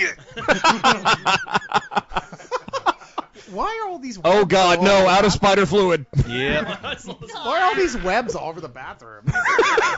That is an ejaculate you cannot clean up with a gym sock. No. But it dissolves after an hour. Yeah. Thanks for that visual, Jason.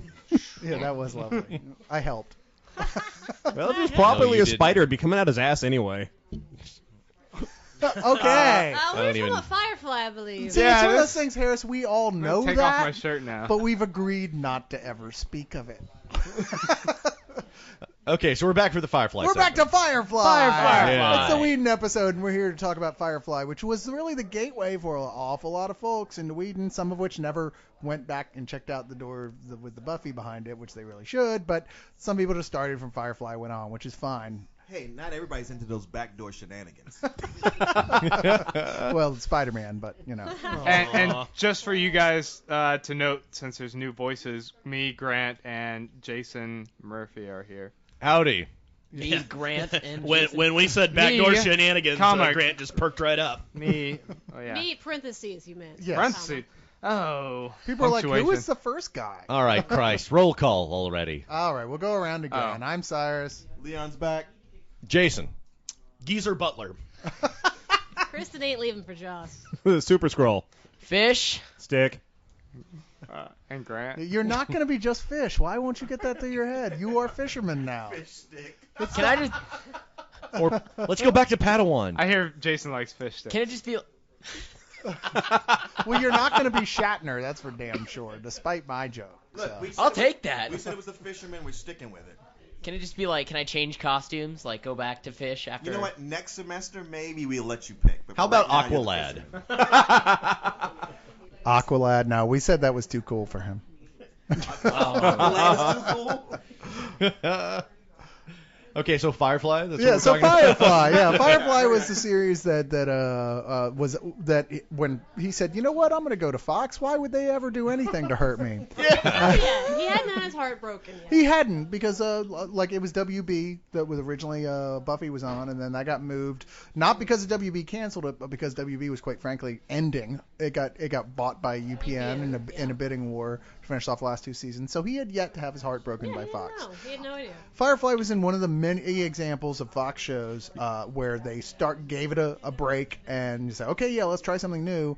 Watched it for an episode or two and went, nope, let's go ahead and put the cancellation order in. Well, on it. and then they aired it out of Yeah, order. they fucked it from the They very aired it beginning. out of Firefly, well, Fox has fucked Whedon so many times it needs to be on a registered sex offender list. Well, there's 4 episodes that never even got aired, which you could only That's see on right. DVD. They only aired 9, Yeah, and they aired those out of order. out of order. Yeah. Fox fucks a lot of shows. I mean, seriously. If I knew somebody who said like, "Hey man, my show got picked up by a major network," I'd be like, "Oh, that's awesome, dude. Who? Fox?" Be like, "Oh, I'm really sorry." Here, let me buy your beer. Now, that being said, the Fox's television department is now being run by an entirely different group of people, which is why he went back to them with Dollhouse, and why I will argue that Fox did not fuck him at all on that deal. In fact, they gave him a much better shot than they would ever give anybody else for that show. It's just, it didn't have the ratings. See, So- well, Whedon really needs a much longer runway than most creators, because it really does take a long time to build up steam, because as he's admitted, he likes taking these ideas and revisiting and kind of looking over them repeatedly and just going back and really just adding a lot of texture rather than immediate 60-minute payoff. And then killing them. Well, even with Dollhouse, though, didn't Fox still force him to be like really episodic with the first few episodes? Yeah, which and he also Yeah. didn't kind even of air the lost a few pilot. people? Yeah, I mean, those was- first few episodes kind of sucked. It was a little shaky there in the beginning. Yeah. All I know is that everyone associated keeps saying we don't blame Fox for anything. So I don't know. And- That being said, they reamed him a new asshole for Firefly, which is what yes, we were talking about. they did. Yeah. It was only 14 Yes. episodes, only 11 of which aired, as we said, out of order. It's a it was this great mix between sci-fi and western, which, to be clear, had definitely been done to one extent or another before. There's Yeah. Outland with Sean Connery. And I'm convinced that at least 20% of the original Battlestar Galactica scripts were Gunsmoke scripts that they just dusted off and wrapped in tinfoil. No, it was Battlestar Ponderosa. Well, even the original Star Trek was described by Roddenberry Wagon when he was pitching train. it as Wagon Train to Train the Space. Stars. That's why it was a space Star Trek. Thank you, Get your Shatner. wagon to a star. It's your wagon to a star. Wasn't that a Perry Como song? Firefly is easily the best sci-fi western ever. Yeah. Yeah, period. and one of the Yeah. best sci-fi shows ever. It's considering. basically, imagine if they had set out to make Star Wars and then they went, all these characters are kind of jackasses except for Han Solo. He's really cool. Let's do a show around him. Yeah, let's just Yep. jettison this entire stupid Jedi thing and all the stuff to do with that. We'll make like the super good guys kind of like supporting characters, and we'll just focus around the lovable rogue pirate, and that's who Firefly is about. You can really see its genesis in Aliens 4, though. Like the pirate crew that shows up in that, they're really the proto form of Captain Mal and Serenity. No, that's true. I Only can see that. that's a piece of shit movie.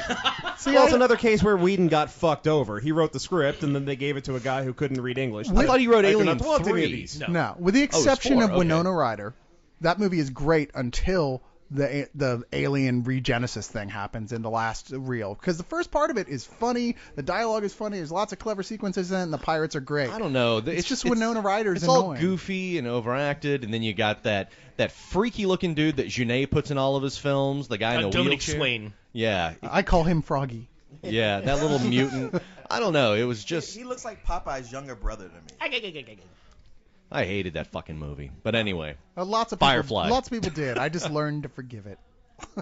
But yeah, no, you're right. It did get some inspiration from that. When Joss has said himself that was definitely where the genesis of all that was. And this has all the classic elements. It's got the city doctor who's forced to live in the country, so to speak, which is the Wild West here, outer space. So it's kind of like Northern Exposure. It's got the prostitute with the heart of gold. Space whore.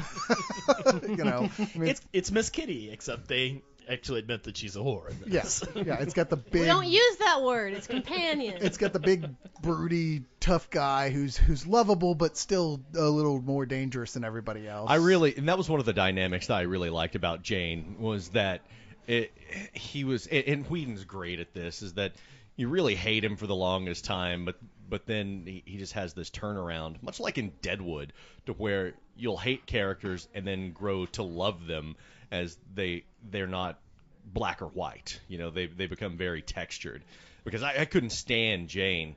But then on the what was it, the hospital raid one, Yes. where he Yeah. betrays That's them, where and they Mal's turn gonna around. Mal's gonna flush him out of the airlock, and then Jane says, "Just don't tell him what I did," and that Mal's like, "Oh, that's genuine remorse." Okay.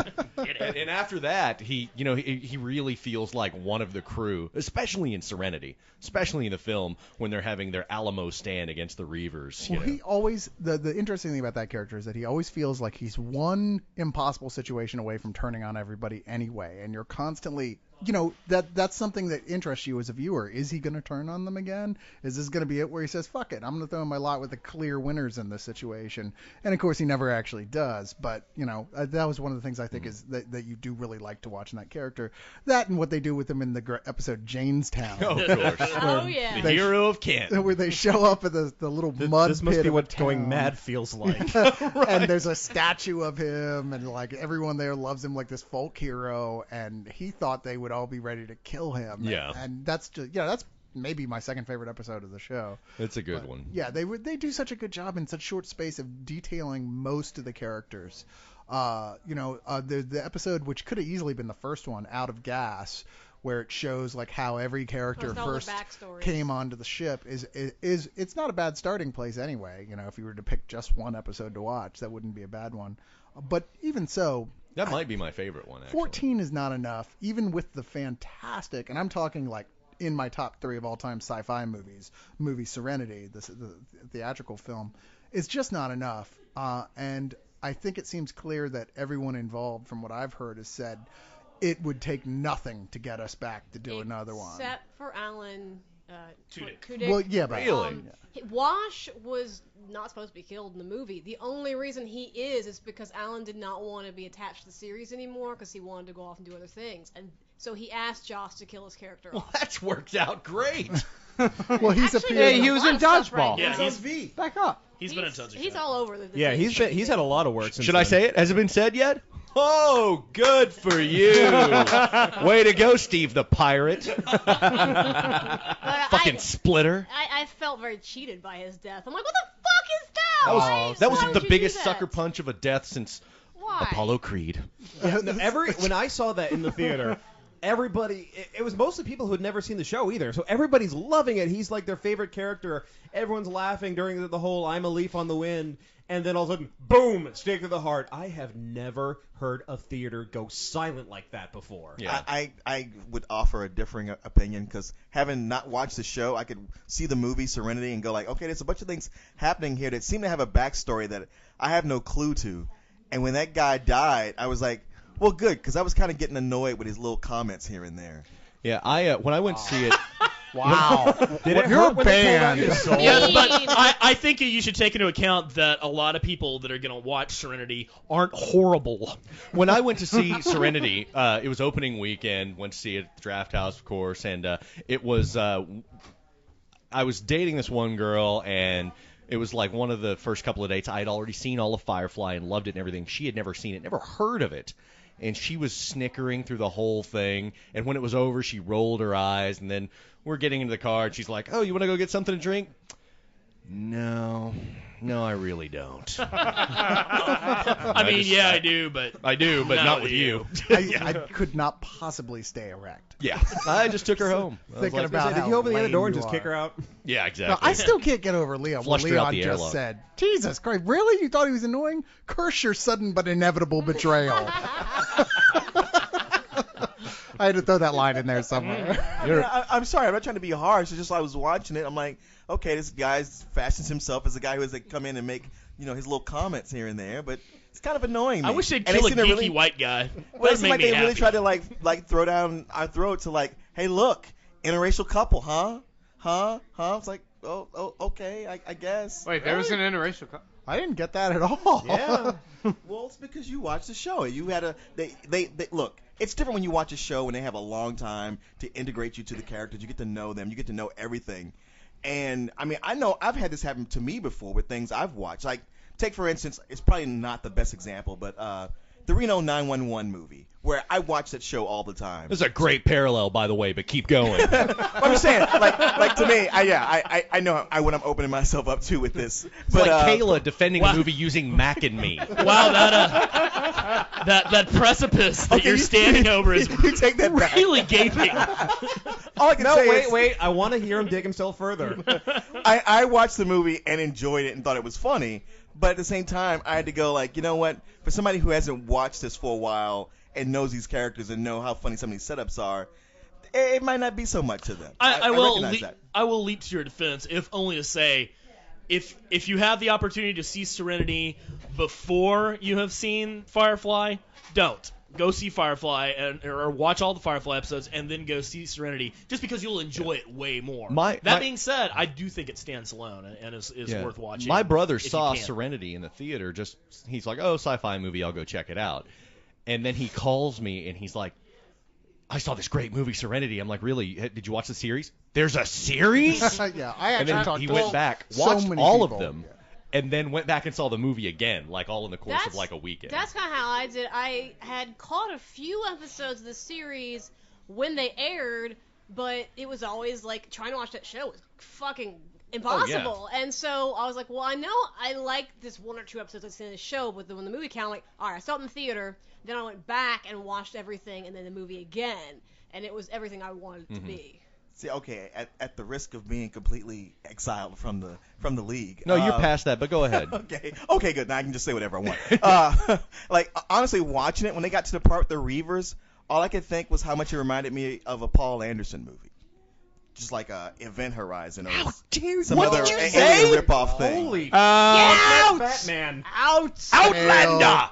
Fear What man. the hell's wrong with you? I think he's making this up because when we walked out of that movie, he and Corey were both raving about it to me. I remember that distinctly. We have Both a them seat going, open I here can't now." believe we liked that so much. I've never even seen the series, and now he's like, it was just meh. Oh my God, you remember that so wrong. I remember you coming out going like, "That's one of the greatest science fi movies I've ever seen. That's easily in my top 5." Hey, wait, And hang on. No, I believe you, but I was just so like, really? Because I just saw a bunch of things that I've seen in other movies all put together in this, and a bunch of characters who I don't know even after it's over with. Hang on. But I will say, if there's only 13 episodes, it would be easy to go watch those and build up to it. I think it'd be great then, but I just don't think it's as standalone as you guys think it is. And I would counter that if you have watched Firefly already, you have no basis to really know that. You can't be objective about it. That's what I was wondering. I was actually talking to Fisherman about earlier because I watched it and I was like, I really enjoy this, but I have all the background knowledge of having seen Firefly. And it really kind of felt to me like when I was watching the Harry Potter movies. It's like, I know this because I've read the books. But if I watched this without having read the books, I think I would have been really pissed off. And like every time I watch the Harry Potter movies, I'm like, yeah, they can just really jump in between information that like I'm able to fill in the gaps because I've read the books. And that's how I thought about Firefly. Well, but I just want to Going say by that. that logic, doesn't that also mean that you can't really appreciate Twilight until you've read the books? Well, maybe. Leon, Maybe. you know we have another black guy, right? Yeah, but I'm here a lot more than he is. Yes. Grant, do you want to? Greg, do you want to? There he goes again. I know I do that. The GR. Yeah. confuse it. They all look alike to me. Grant. and All Greg's. right, now that we've all I am kind of black. taken our trip on the Insanity Yacht into Crazy Island, I think we can come back to the real world and start talking about the series again. Meanwhile, auditions to replace the role of Leon can be filmed onto YouTube. You know, you shouldn't have said that because now we're going to get a Now bunch we're of gonna people get- doing I that. just felt We were I felt kidding Leon was then, kind we're of annoying with kidding. his little comments.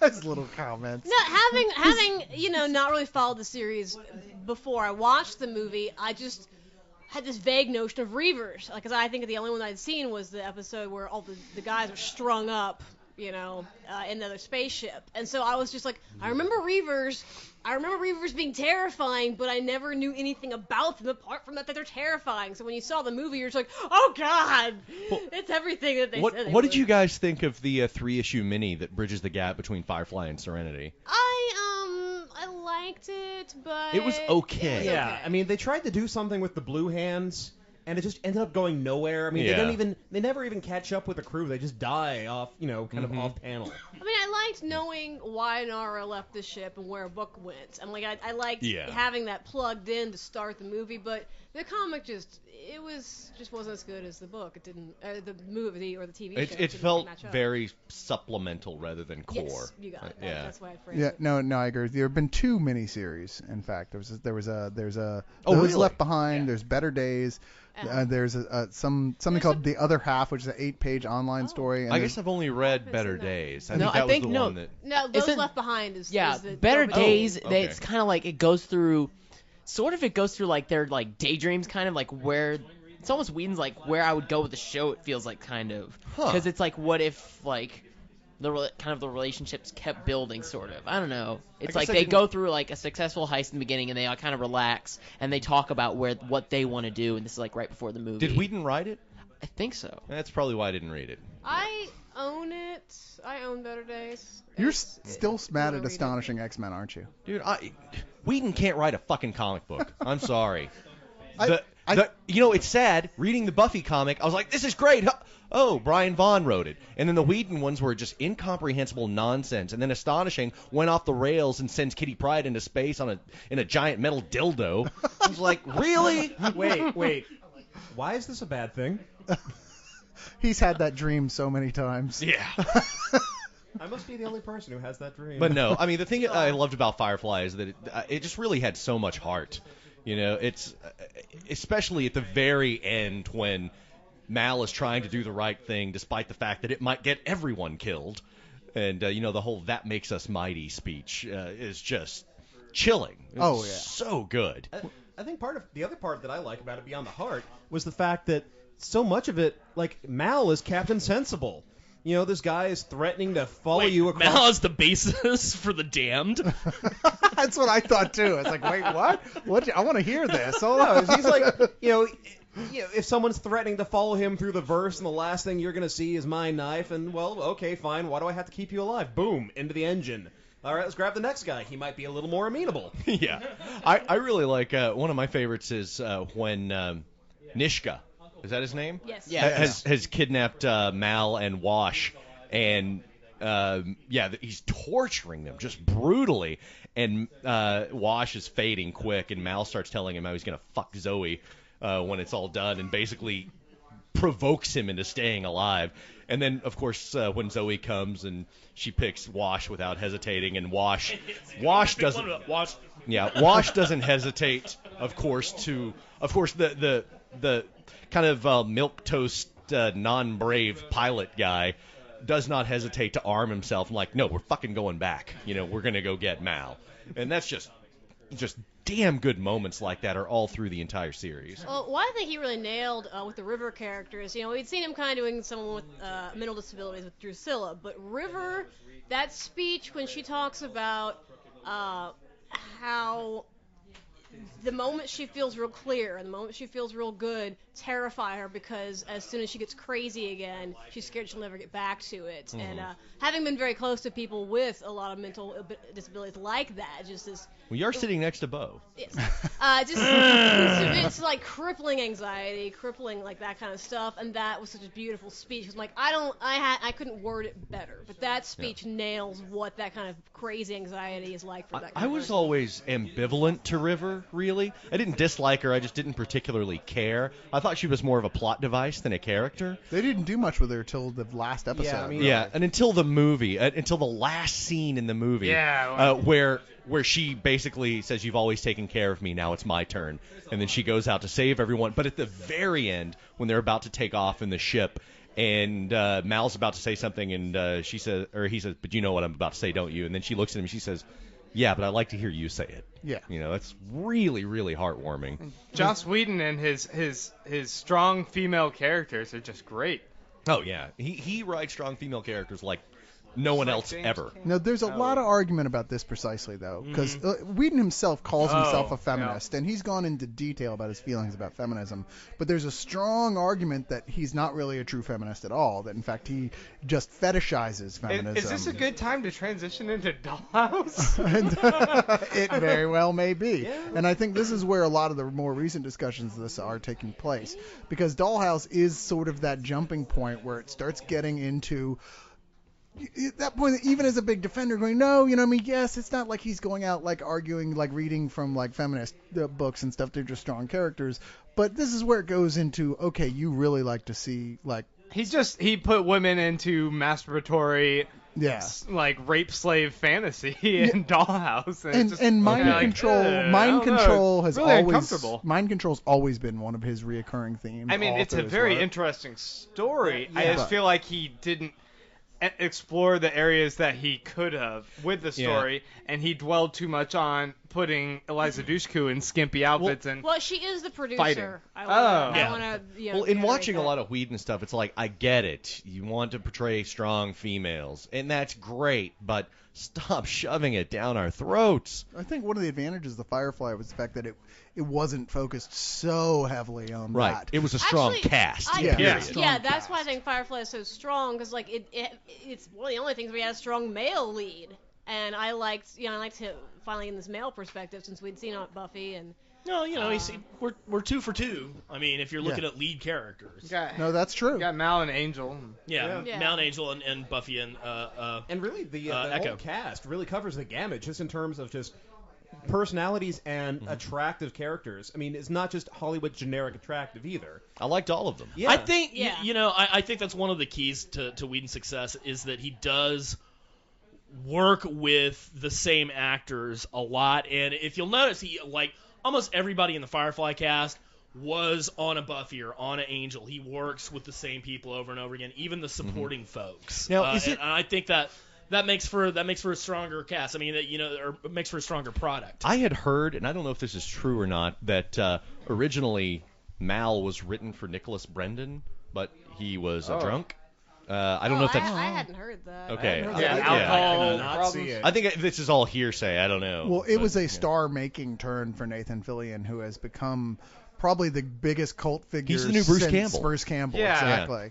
And it's the biggest tragedy is that he's not Hal Jordan in the new movie. I don't understand. Right Well, there because that fan trailer that someone made, Yes. it was just like, well, yeah, clearly he's Hal Jordan. How Yeah. dumb He do you should have to be. be And to make not Ryan make Reynolds that- Rayner or something. Yeah. You know? Ryan Make him Reynolds Nort. is Deadpool already, and he could have been Barry Allen or Yeah. something. I don't know what you're talking about. Deadpool's never been presented in a film Well, before. true. I so. like Ryan Reynolds, but I was like at that point, well, bad call, buddy. You got to wait for another 8 or 9 years before we forget about that, and then you can cast as some other superhero. I was like, this is too soon to give him a second chance. Sorry. Yeah. And you're right. That was totally a Nathan Fillion role if there ever was one. I just hope that things fall apart on that movie and Ryan Reynolds Yes, dies or I'm something. hoping it pulls Justice League and Just kind of fades away. Well, I mean, Martin Campbell directing, that's good. And I like Ryan Reynolds. And I think he'll be good in the part. I just don't think he'll be Nathan Fillion. Yeah, good he in the just part. does not inhabit the role the way that Nathan Fillion kind of does in a lot of the other projects he's done. It's funny because people don't get Nathan Fillion, like really don't get what we all see in him. And everything I see him in, I'm like, man, that guy's just got such a natural But he's charm dreamy. and all these different roles. He is dreamy. I mean, I'm really liking Dreamy, good Castle, word. which is generally speaking kind of run-of-the-mill, like moonlighting ripoff, but he makes it so Yeah. charming. And the It's fact fun to watch. the fact that he doesn't grudgingly embrace what his cult following loves him for, the fact that he genuinely loves being Mal. Yeah. You know, I mean, on one of his social network pages, he puts his occupation as Captain of Serenity. Wait a minute, Jason. Leon has something really horrible to say to us. Bring it on, motherfucker! Let's go. Okay, let me say this about what you guys are saying. Oh, it can only go downhill from Why here. do you have to hurt us? I think Nathan Fillion is actually pretty awesome. I mean, I was just kind of okay about him until I just watched the Dr. Horrible, and I was like, wow, I really see what you guys see in him. The one thing he doesn't have that Ryan Reynolds has is that Ryan Reynolds gets butts in the seats. And if nothing else proved that before, it was The Proposal, which is that kind of movie that could have easily have just come and gone away. Even I and saw that. It became the #1 movie. And if you watch it, you go like, I hate Sandra Bullock movies. And you may, but this will be one that you'll probably like, at least most of, and it's because of Ryan Reynolds. And Nathan Fillion has always had good writing backing him up. And Ryan Reynolds is able to pull a good job even when he has shit. Yeah. Because he just has that natural kind of way of improving and being funny like a young Chevy Chase. So that's my one. I just want to defend Ryan Reynolds. You know, I But love Leon, Van Wilder. we don't want to hear that. I love Van Wilder, and that's a piece of shit movie, but he is so enjoyable in it that, well, he he's pure salvages it. charisma, but We're not saying so's anything Nathan bad Fillion, about though. Ryan Reynolds Nathan per Fillion. se. Ryan Reynolds is very charming. We He is just very said fun we to want watch. Nathan Fillion in this role. Yeah, instead. and I also feel like, after the Deadpool thing, it's like it is too soon for him to take on another role. Like, wow, this is the next year. They're saying, oh yeah, you're taking on a totally different role. You need a little bit more time with that. And sorry, you got to sleep in that bed you made. And also, You know? I just can't see Ryan Reynolds in a jet. Yeah. I just can't. Had Nathan Fillion not even been an option, I probably would have been ecstatic about Ryan Reynolds because I love what he does. Yeah. It And just that with the he's- exception of the fact that he was Deadpool and they sewed his mouth shut. Fillion seems like such a no-brainer, and it would be far from the first time that they cast somebody who was he's not even near a relative unknown, but a less than Brandon absolutely Routh? top-tier star in a superhero role. I mean, it's not Christopher uncommon Reeve. at all. So I'd say it's one of those things that, like, especially because it's probably gonna have a big cast anyway of other big names. Why not? Why not? I don't It's know. not like There's anyone's gonna be like, Nathan Fillion, I'm not gonna go see that movie. Not gonna happen. People would go see the movie anyway. Yeah, it's a you know? big budget superhero film in the DC universe. It's going to be released with lots of fanfare. And people, if Fillion did do the job, I would expect he would have done in it. People would go and tell everybody, look, man, the guy who plays fucking Green Lantern is But amazing. From a number cruncher's state of mind, Yeah, the simple. Leon's completely Let's- correct. It's yeah. just like, well, I like Nathan Fillion, but Ryan Reynolds is a guarantee. You know, in the Green Lantern movie, though, most of the other actors it's going to be voice work. I mean, if you Kilowog? You get Brad Pitt as Kilowog. That's not really going to do anything. Yeah, exactly. I still think that Steve Buscemi should be Sinestro. Because him and John Waters always remind me of Sinestro. Isn't it going to be Tim Roth, though? Is that right? It? They already cast him? Did Who's they? the one No. everybody keeps? okay. Somebody keeps saying that. I see it. Somebody keeps saying that. Alan Rickman? Yeah, no, who is it? It's not Alan Rickman. It's who's Somebody they say keeps his name saying. is Somebody Sinestro. keeps saying. No, is no, what they're I'm saying. just. It's driving me crazy because people keep going. Oh yeah, this guy's obviously who should play Sinestro now. You're right. I can't remember. Jackie Earl Haley Jackie is Earl the Haley. one they were talking That's about the one they were recently. talking about. No, What? no. Okay, look, Yeah. Jackie Earl Haley's 3 feet tall, and Ryan Reynolds is 7 feet. There's no way Sinestro's going to bully him around. It's just when you look at it, it won't look right. If they put a 4 feet high prosthetic head on Jackie Earl Haley, it'll work. The obvious If they answer put a is they giant have head to on him, he dig could up be Hammond. Vincent Price, Isn't it? stick a puppet rig on him. All right. Isn't it the main character from yeah. District 9? Lunchbox. District 9? Yeah, the main guy from District 9, and he who Oh they yeah. cast as Okay. Sinestro? No, I can see that. Is he? I But thought he was. Oh, I thought it was I Jackie heard Earl Jackie Haley. Earl we're Haley. we're steering this But yeah. Okay. this Firefly. Firefly ship Well, dangerously actually, we were off kind of done galaxy. with Firefly. To be fair, we kind of covered it, and we were Well, running no. out of time. So Are we going to mention Dr. Dr. Horrible, though? Horrible. Because we're doing chronological. And Dollhouse. And Dollhouse. That's what I'm That's saying. what We're I'm doing saying. chronological, though. Horrible. Yeah. So Dr. Horrible is first, which was which is Yeah. really, to be fair, I don't know not anything about even, these, so I'm going to peace out. Not We'll see you. even that much of a Joss Whedon project. It's more of his brother project. Who had Exactly. It The is whole- couple the whole- brothers, actually, right? yeah, It's Zach actually, and Jed. the whole family came in there, and they actually have done a lot on Dollhouse too. So bringing the Whedons all in. But the whole reason why it even came up was Joss was on the Writer's strike. writer's strike picket lines, and he saw Felicia Day there, and they started talking, and he was, Felicia Day, who does the Guild, has her own web series, and he was just realizing how much he could do what he wanted to do without Fox fucking him over on the internet, and that's how it came together. We will not write anymore, but I'm going to go and write this blog and put it up. Yeah, well, I don't know exactly what the distinction was there. Was that it? You could still write for the internet? But Yeah, you couldn't write for TV or for movies, but the internet was still kind of the wild west of the entertainment industry. still is. Oh, because you can write your own self-published work.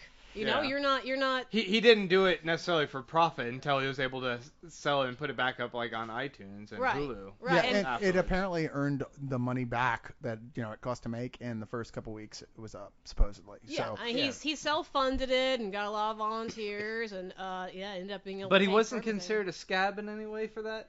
Because I was thinking that was still kind of weird that like him and his brother still did do creative writing. because they put a lot of the extra profits or a lot of the organized people around it, like the blog itself was organizing people to go contribute money to the writers who were in the strike and stuff. I mean, so much of what Whedon has done since then has been very pointedly like, hey, help out writers, help out the people who were part of the strike, yada yada.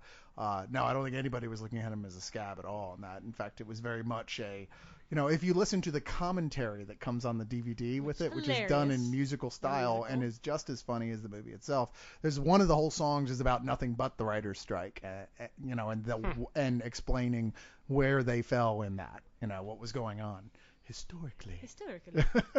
But yeah, the story is Neil Patrick Harris, a first timer as far as I know into the Whedon universe, but it certainly seems like won't be the last. Plays a a villain, a supervillain, mad scientist. He's not quite a supervillain yet. He's a he would-be wants to be. He's a would-be. He's trying to yeah. get into the Guild of Calamitous Attendants. And his wannabe his main nemesis is the superhero Captain Hammer, played by the lovable Nathan Fillion, who plays it as a total douchebag frat boy. It's the classic well-meaning nerd versus the asshole jock. Yeah. And it plays down to even the interaction that he has with Felicia Day's character, Penny. I think it Penny. is. Yeah. I mean, he's the classic nerd. He likes the cute girl, but he's too shy to actually go up and talk to her, so he goes and tries to do the backdoor friend zone, and we all know how well that works. It doesn't work at all.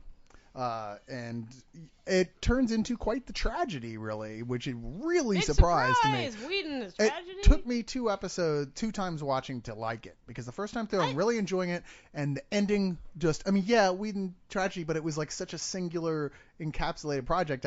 It just totally threw me for a loop, and I was like, what the fuck? I had so many people who had that reaction, and I was surprised. I was like, episode 3, who's gonna die? And I had hoped I had hoped it wasn't going to be the way it was, but I wasn't surprised. I But was like, yep. it's totally organic because when it comes down to it, he got what he always wanted. Completely. He totally wins in the sense of wanting to be a supervillain. That's a pun too, if you know the lyrics. Yeah. And the songs are so fun to like They're re-listen great. to. Oh, yeah. Like Oh, for them, just like cranking those out. It's the just songs great. are fun, and what I love about the way he writes music is he does a really weird cadence to some of the stuff. And if you're like me and you want to go and learn every single goddamn song on there, they're hard at first, and that's what I love. The one where this appears a moral dilemma because at first it was weird that I swore to eliminate the worst. I'm like it's such a weird cadence, and I love Brand that New Day song. Brand New Day, and it's so much fun to hear and sing along to.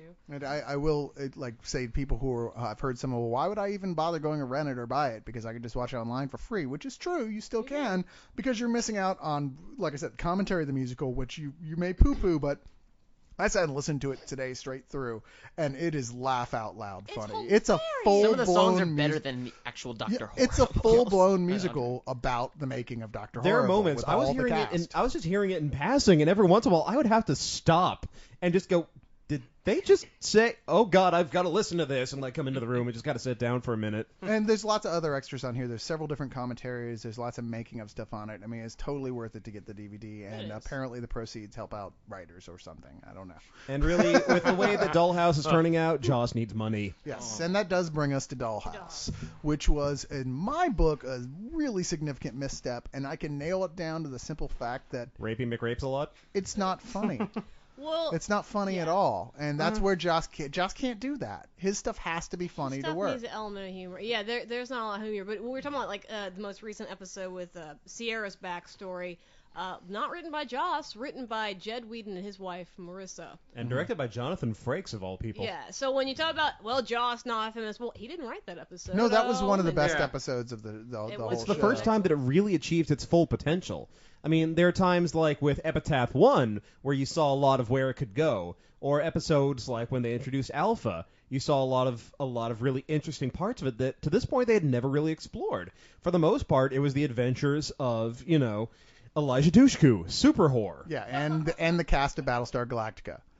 Well, for me, when I heard Dollhouse got canceled, having him done Epitaph 1 just was great because I'm like, now I feel like I have some sort of closure. Here's where it all goes. Whereas Firefly, I left so open. I'm like, there's so many storylines I needed tied up for me. Dollhouse, I'm like, well, I'm glad they can end it and they can finish it out, but I'm not heartbroken like I was with Firefly. No, I'm not either. I mean, at least they were prepared this time. Yeah. I mean, we've still got, I don't even know, they said it's going to be a 13-episode season. They've only aired 4. Yeah, we've still got 9 more to go. Yeah, so and they've said they're going to play it out, but it's only been canceled 4? after that. Yep. Yeah, they only did, which is a weird Yeah, it's stopping only place. What's Yeah, really it's- interesting is they're going in some non-traditional directions too. One of the episodes is going to be directed by John Cassaday, who is his artist on the Astonishing X-Men. Oh, wow. Okay, I didn't know that. Well, they've definitely brought in a lot of people to do different stuff. I mean, a lot of the old, Whedon cast people from Buffy and Angel Yeah, you'll see appear all in the here in Angel various names. roles. Yeah, they're all, it's get that point now where, at first it was surprising, and now you're like, oh yeah, look, He's got it's his roster. yeah. Well, hopefully now that they've changed direction with still 9 episodes to go, and they're going to be tweaking things, I assume, that they can really open up the story plot, because that was my problem. Like with the first season, it was kind of like, yeah, okay, episodic. Here we go. Like, yeah, she's now a super soldier. Now she's a whore or whatever, and it's just like. I see so much. I see where they could have potential for this, and at the very end, they showed that potential. I was like, "Oh, sweet! Season 2 is gonna be awesome." Then these first 4 episodes, they're still like just the same as the first season. I was like, "You guys really didn't expand on this at all. You could have really opened up to this whole other bigger world." But maybe there's not the budget. Well, for after it either. Epitaph 1, which showed where the immediate future is going to hold, which is, hey, it's going to be an apocalypse movie, basically.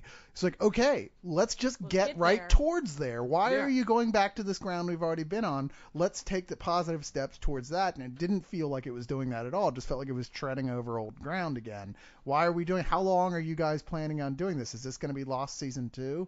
We're like, oh, we just got renewed for another 7 seasons, so we We don't know what to do, so we're just gonna bullshit. Yeah. You know, and, like, come on. They know that this is going to be a limited time no matter what. So why they're not moving forward more confidently was Let's past explore me. the love triangle of what's his name, Sierra, and the chair. See, so much of that stuff is so dull. Those little relationships they have going on in that The show. relationships I don't really care for, but No. the guy who plays Victor, holy God, he's like good. him. Yeah. I like Yeah, Victor a no, lot. Like he's that's the one of most- the problems I have with Dollhouse is that Elijah Dushku, who's the main character, is the worst actress of them all. Yeah, no, she's not very She good. plays the same character, the same role over and over again. Sometimes with a Boston accent, sometimes without it. Acting.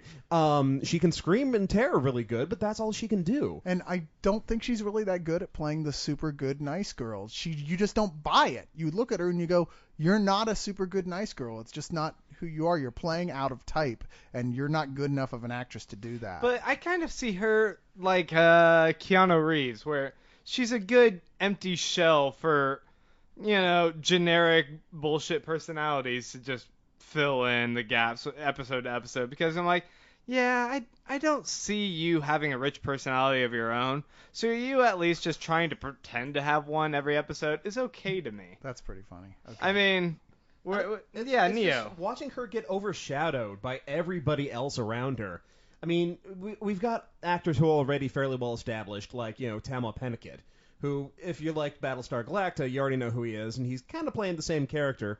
But then you get, like I said, the actors playing Sierra and Victor, who are goddamn chameleons. Yeah. Like, they can, their accent, the different accents they can take on are pitch perfect every time. Well, once again, it suffers from two mortal flaws. One, not funny. I mean, much like the middle of Angel, it stopped being funny, and so it stopped being really fun to watch at all. It's nothing but melodrama, and you're like, okay, guys, let's get past this. And two, the basic premise is really, like, it's a little past controversial and into what kind of weird sex fantasies of yours are you making us watch here at this point, Joss? Because it's even as much, and I give this guy more the benefit of the doubt than most people do. I think we all do here, except for Leon. I'm like, dude, you're like, you need to let this go. You need to move Well, on. the question is it a sex fantasy, or is he saying there's things in the world that really are this horrible? I agree that he is saying that ostensibly, but what we're watching play out is a sex fantasy. Yeah, he's condemning it but approving of it with like the same time. Yeah. Exactly. It's like having that half-naked episode cheerleaders with the give your teacher, message. the teacher and the cheerleader chick, that just went more and more uncomfortable with the fact that that she's just like built to be his sex slave. Ugh. Yeah, I Same don't- with, and just the only times that they get away from the sex jobs are even just almost lamer. Like, I'm really supposed to believe that this multi-billionaire who can afford to buy a custom personality wanted to get himself a midwife? I like things that are shades of gray, and that's what he was trying to do here. Make something that was very gray. Because, I mean, he's got the woman who runs this company approving of essentially a rape corporation, as generally speaking a positive character on the show. You're like, well, I just don't understand how you can expect us to buy this at all. It's weird because with Adele, you'll go back and forth. You'll be like, oh, I like her, now I hate her, now I like her. Well, what do you want me to do? Yeah. And I'm really hoping these last few episodes of the show, he puts all his cards on the table and he somehow redeems it. Because I hated this show when it first started. I got 4 episodes and I'm like, what the fuck is this? I'm not into it. And then I started really liking it, and now I'm like, I still like the show, but I wish it was more cohesive. I like it because it's Joss Whedon. It's like I kind of enjoy the stuff you do. I think sometimes the dialogue is fun to listen to, but the plot just sucks. And I really hope that they show that all the people pulling the strings behind all the dolls are also dolls themselves.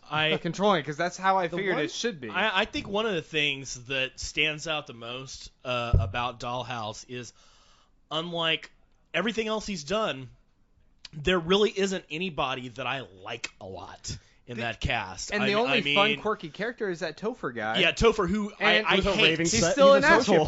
Yeah, he is. He's a sociopath. megalomaniac. Adele. Yeah, it's like Chris said. All the characters are very gray. All the characters are very gray. There's no and to an extent, it kind of takes away a lot of the joy that I experience when I do watch Joss Whedon's stuff. Because a lot of what I get paid back for the horrible tragedies that I have to endure is, the funniness and the way that I really love the characters. And in this one, not so much. So considering how you guys feel and that the show's been canceled, wouldn't it be better if the remaining episodes just sucked? So that way you could walk away, never having to look back and go. I would like okay, that they good. wrap it up nicely. Yeah. Well, for me, I really don't want my final judgment on this show to be until after I've seen everything. I'm like, let's see where he takes it. Can you pull this off? Can you make this good? Well, because he's already shown us the ending, and it's a good ending. It's a really good ending. That's like saying I know I'm gonna get divorced, so I really hope for the last couple of weeks that I'm together with my wife, she's a real bitch to me, so I won't miss her. Well, this point is then maybe we won't watch it. Well, let me ask you guys. The one thing that I kind of hope for, at least not in terms of plot, but in terms of things that they really haven't addressed, are like subtext issues. Like, how can you, what does it mean when you have a system where these people are ostensibly signing up under their free will, but are being placed into a position where they literally cannot consent to what's being done to them? I made the joke, rapey McRapes a lot, but that really is technically the definition of what happens to them. They have custom personalities built into it, but the original person, maybe they knew what they were signing up for, maybe not. They didn't necessarily consent for what they're being put through. Well, there's a whole thing with the character, was it Sierra, the Asian girl? Yeah. Where, so ostensibly when she was brought in, she was schizophrenic, and they're like, oh, this will help her. I'm like, wait, what? This will help her somehow? The argument that somehow making her into a doll to go out and take on all these very different personalities and have sex with rich guys... it's a trade-off is what they figure. They're like, we can fix her brain, but she owes us her body for a few years to be a sex doll. Yeah, but she's not the one signing off on it. And True. It's just amazing rationalization that stuns me that they even went there. Well, no, but the guy that pulled her in was a corporate guy higher up in the dollhouse, so he doesn't have to justify anything to anybody. He's like, let me see how I can get her in the dollhouse. Well, here's how I'm going to do it.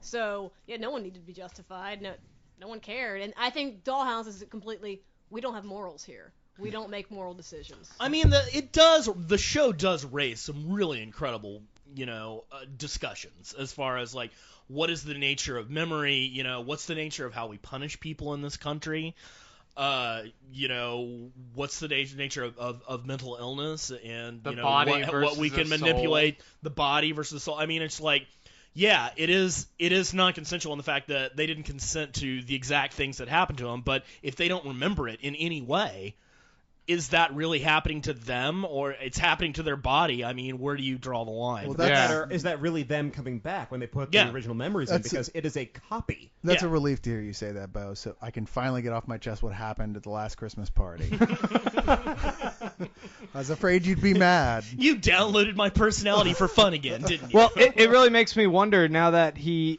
with the end result of Firefly, that it was able to garner so much fandom that they were able to spin off a movie from it, if he's going to just try and end this and wrap it up, or if he's going to end Dollhouse in a way that really makes us want more. No, he might be able to get a movie out of it. From what I've read, Joss is kind of like, he's ready to move on from Dollhouse. He wants to do more internet stuff. You really say came up with the idea because Eliza Dushku had gotten in contract with Fox to do a show without any saying of what it was going to be. Just she was going to have a show on True Fox. Calling was a moneymaker. And so she called up Joss, who is close friends with, said, "Can you come out to lunch with me and maybe we throw around some ideas?" And they literally came up with the entire plot right then and there at lunch, which to me means they just, and it feels this way in the show, they didn't think it all through in the sense of here is a long show. As a movie or a miniseries, I think it could have totally kicked ass. But as a long-running TV show, I think it just gets too uncomfortable, and I think it's not funny enough. I'm personally glad they're wrapping it up. Yeah. Because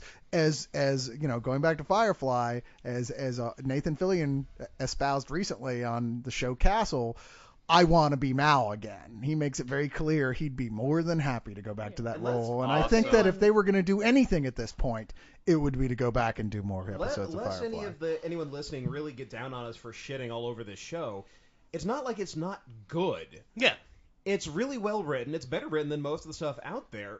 If this were anybody else writing it, we'd be talking about it. We never would have made it different past vein. the first 6 episodes. But the problem is, it's just such out of it's not in his voice. And it's just so out of character for him. I mean, it's a noble experiment. It just didn't work. Well, that's why I feel like it's like a project he's done, but I don't feel his heart and soul is in it. And that's why you're not getting the stellarness from Firefly that he, was just married to. And you're like, well, here's something I did. I put it on a Fox, so I'm not going to get too involved. And I think at the end of the day, that's kind of what Dollhouse was about. It was, here's a project I did, but I hope you enjoyed it. Maybe you didn't. I don't know. Which is what we'll say about this week's Lee Hogg. We hope you enjoyed it. For those of you who don't know, these Whedon shows have left long ago, so it doesn't really matter. Boring. But for the rest of you, thank you for listening for this one. This is one of the episodes we've been dying to do, those of us who are fanatics for Whedon, and now you can stop bugging us about it. Coming up next will be our episode about sci-fi movies with Avatar on the horizon, which, is a little, people don't know what to think. But we'll talk about good sci-fi movies anyway. And, other than that, I guess it's, wait, what, Kristen? I wanted to give a thank you to everyone who wished me a happy birthday on the side or sent me a little something. Me too. And to Grant. Yeah, it was y'all's birthday. You guys were too kind. I just got my gift from Nikado, which, dude. Oh, is that what you drove up Thank in? you. Yeah. Seriously, my new hover car outside, badass. But anyway, thanks so much, thanks, guys. all you Damn, guys. that Weyland Yutani really does come through. Remember, it's only 8 more months until my birthday, so plan accordingly. It can take a while at this time of year for the mail to get through, so you might want to just go ahead and say, long live Long live the league.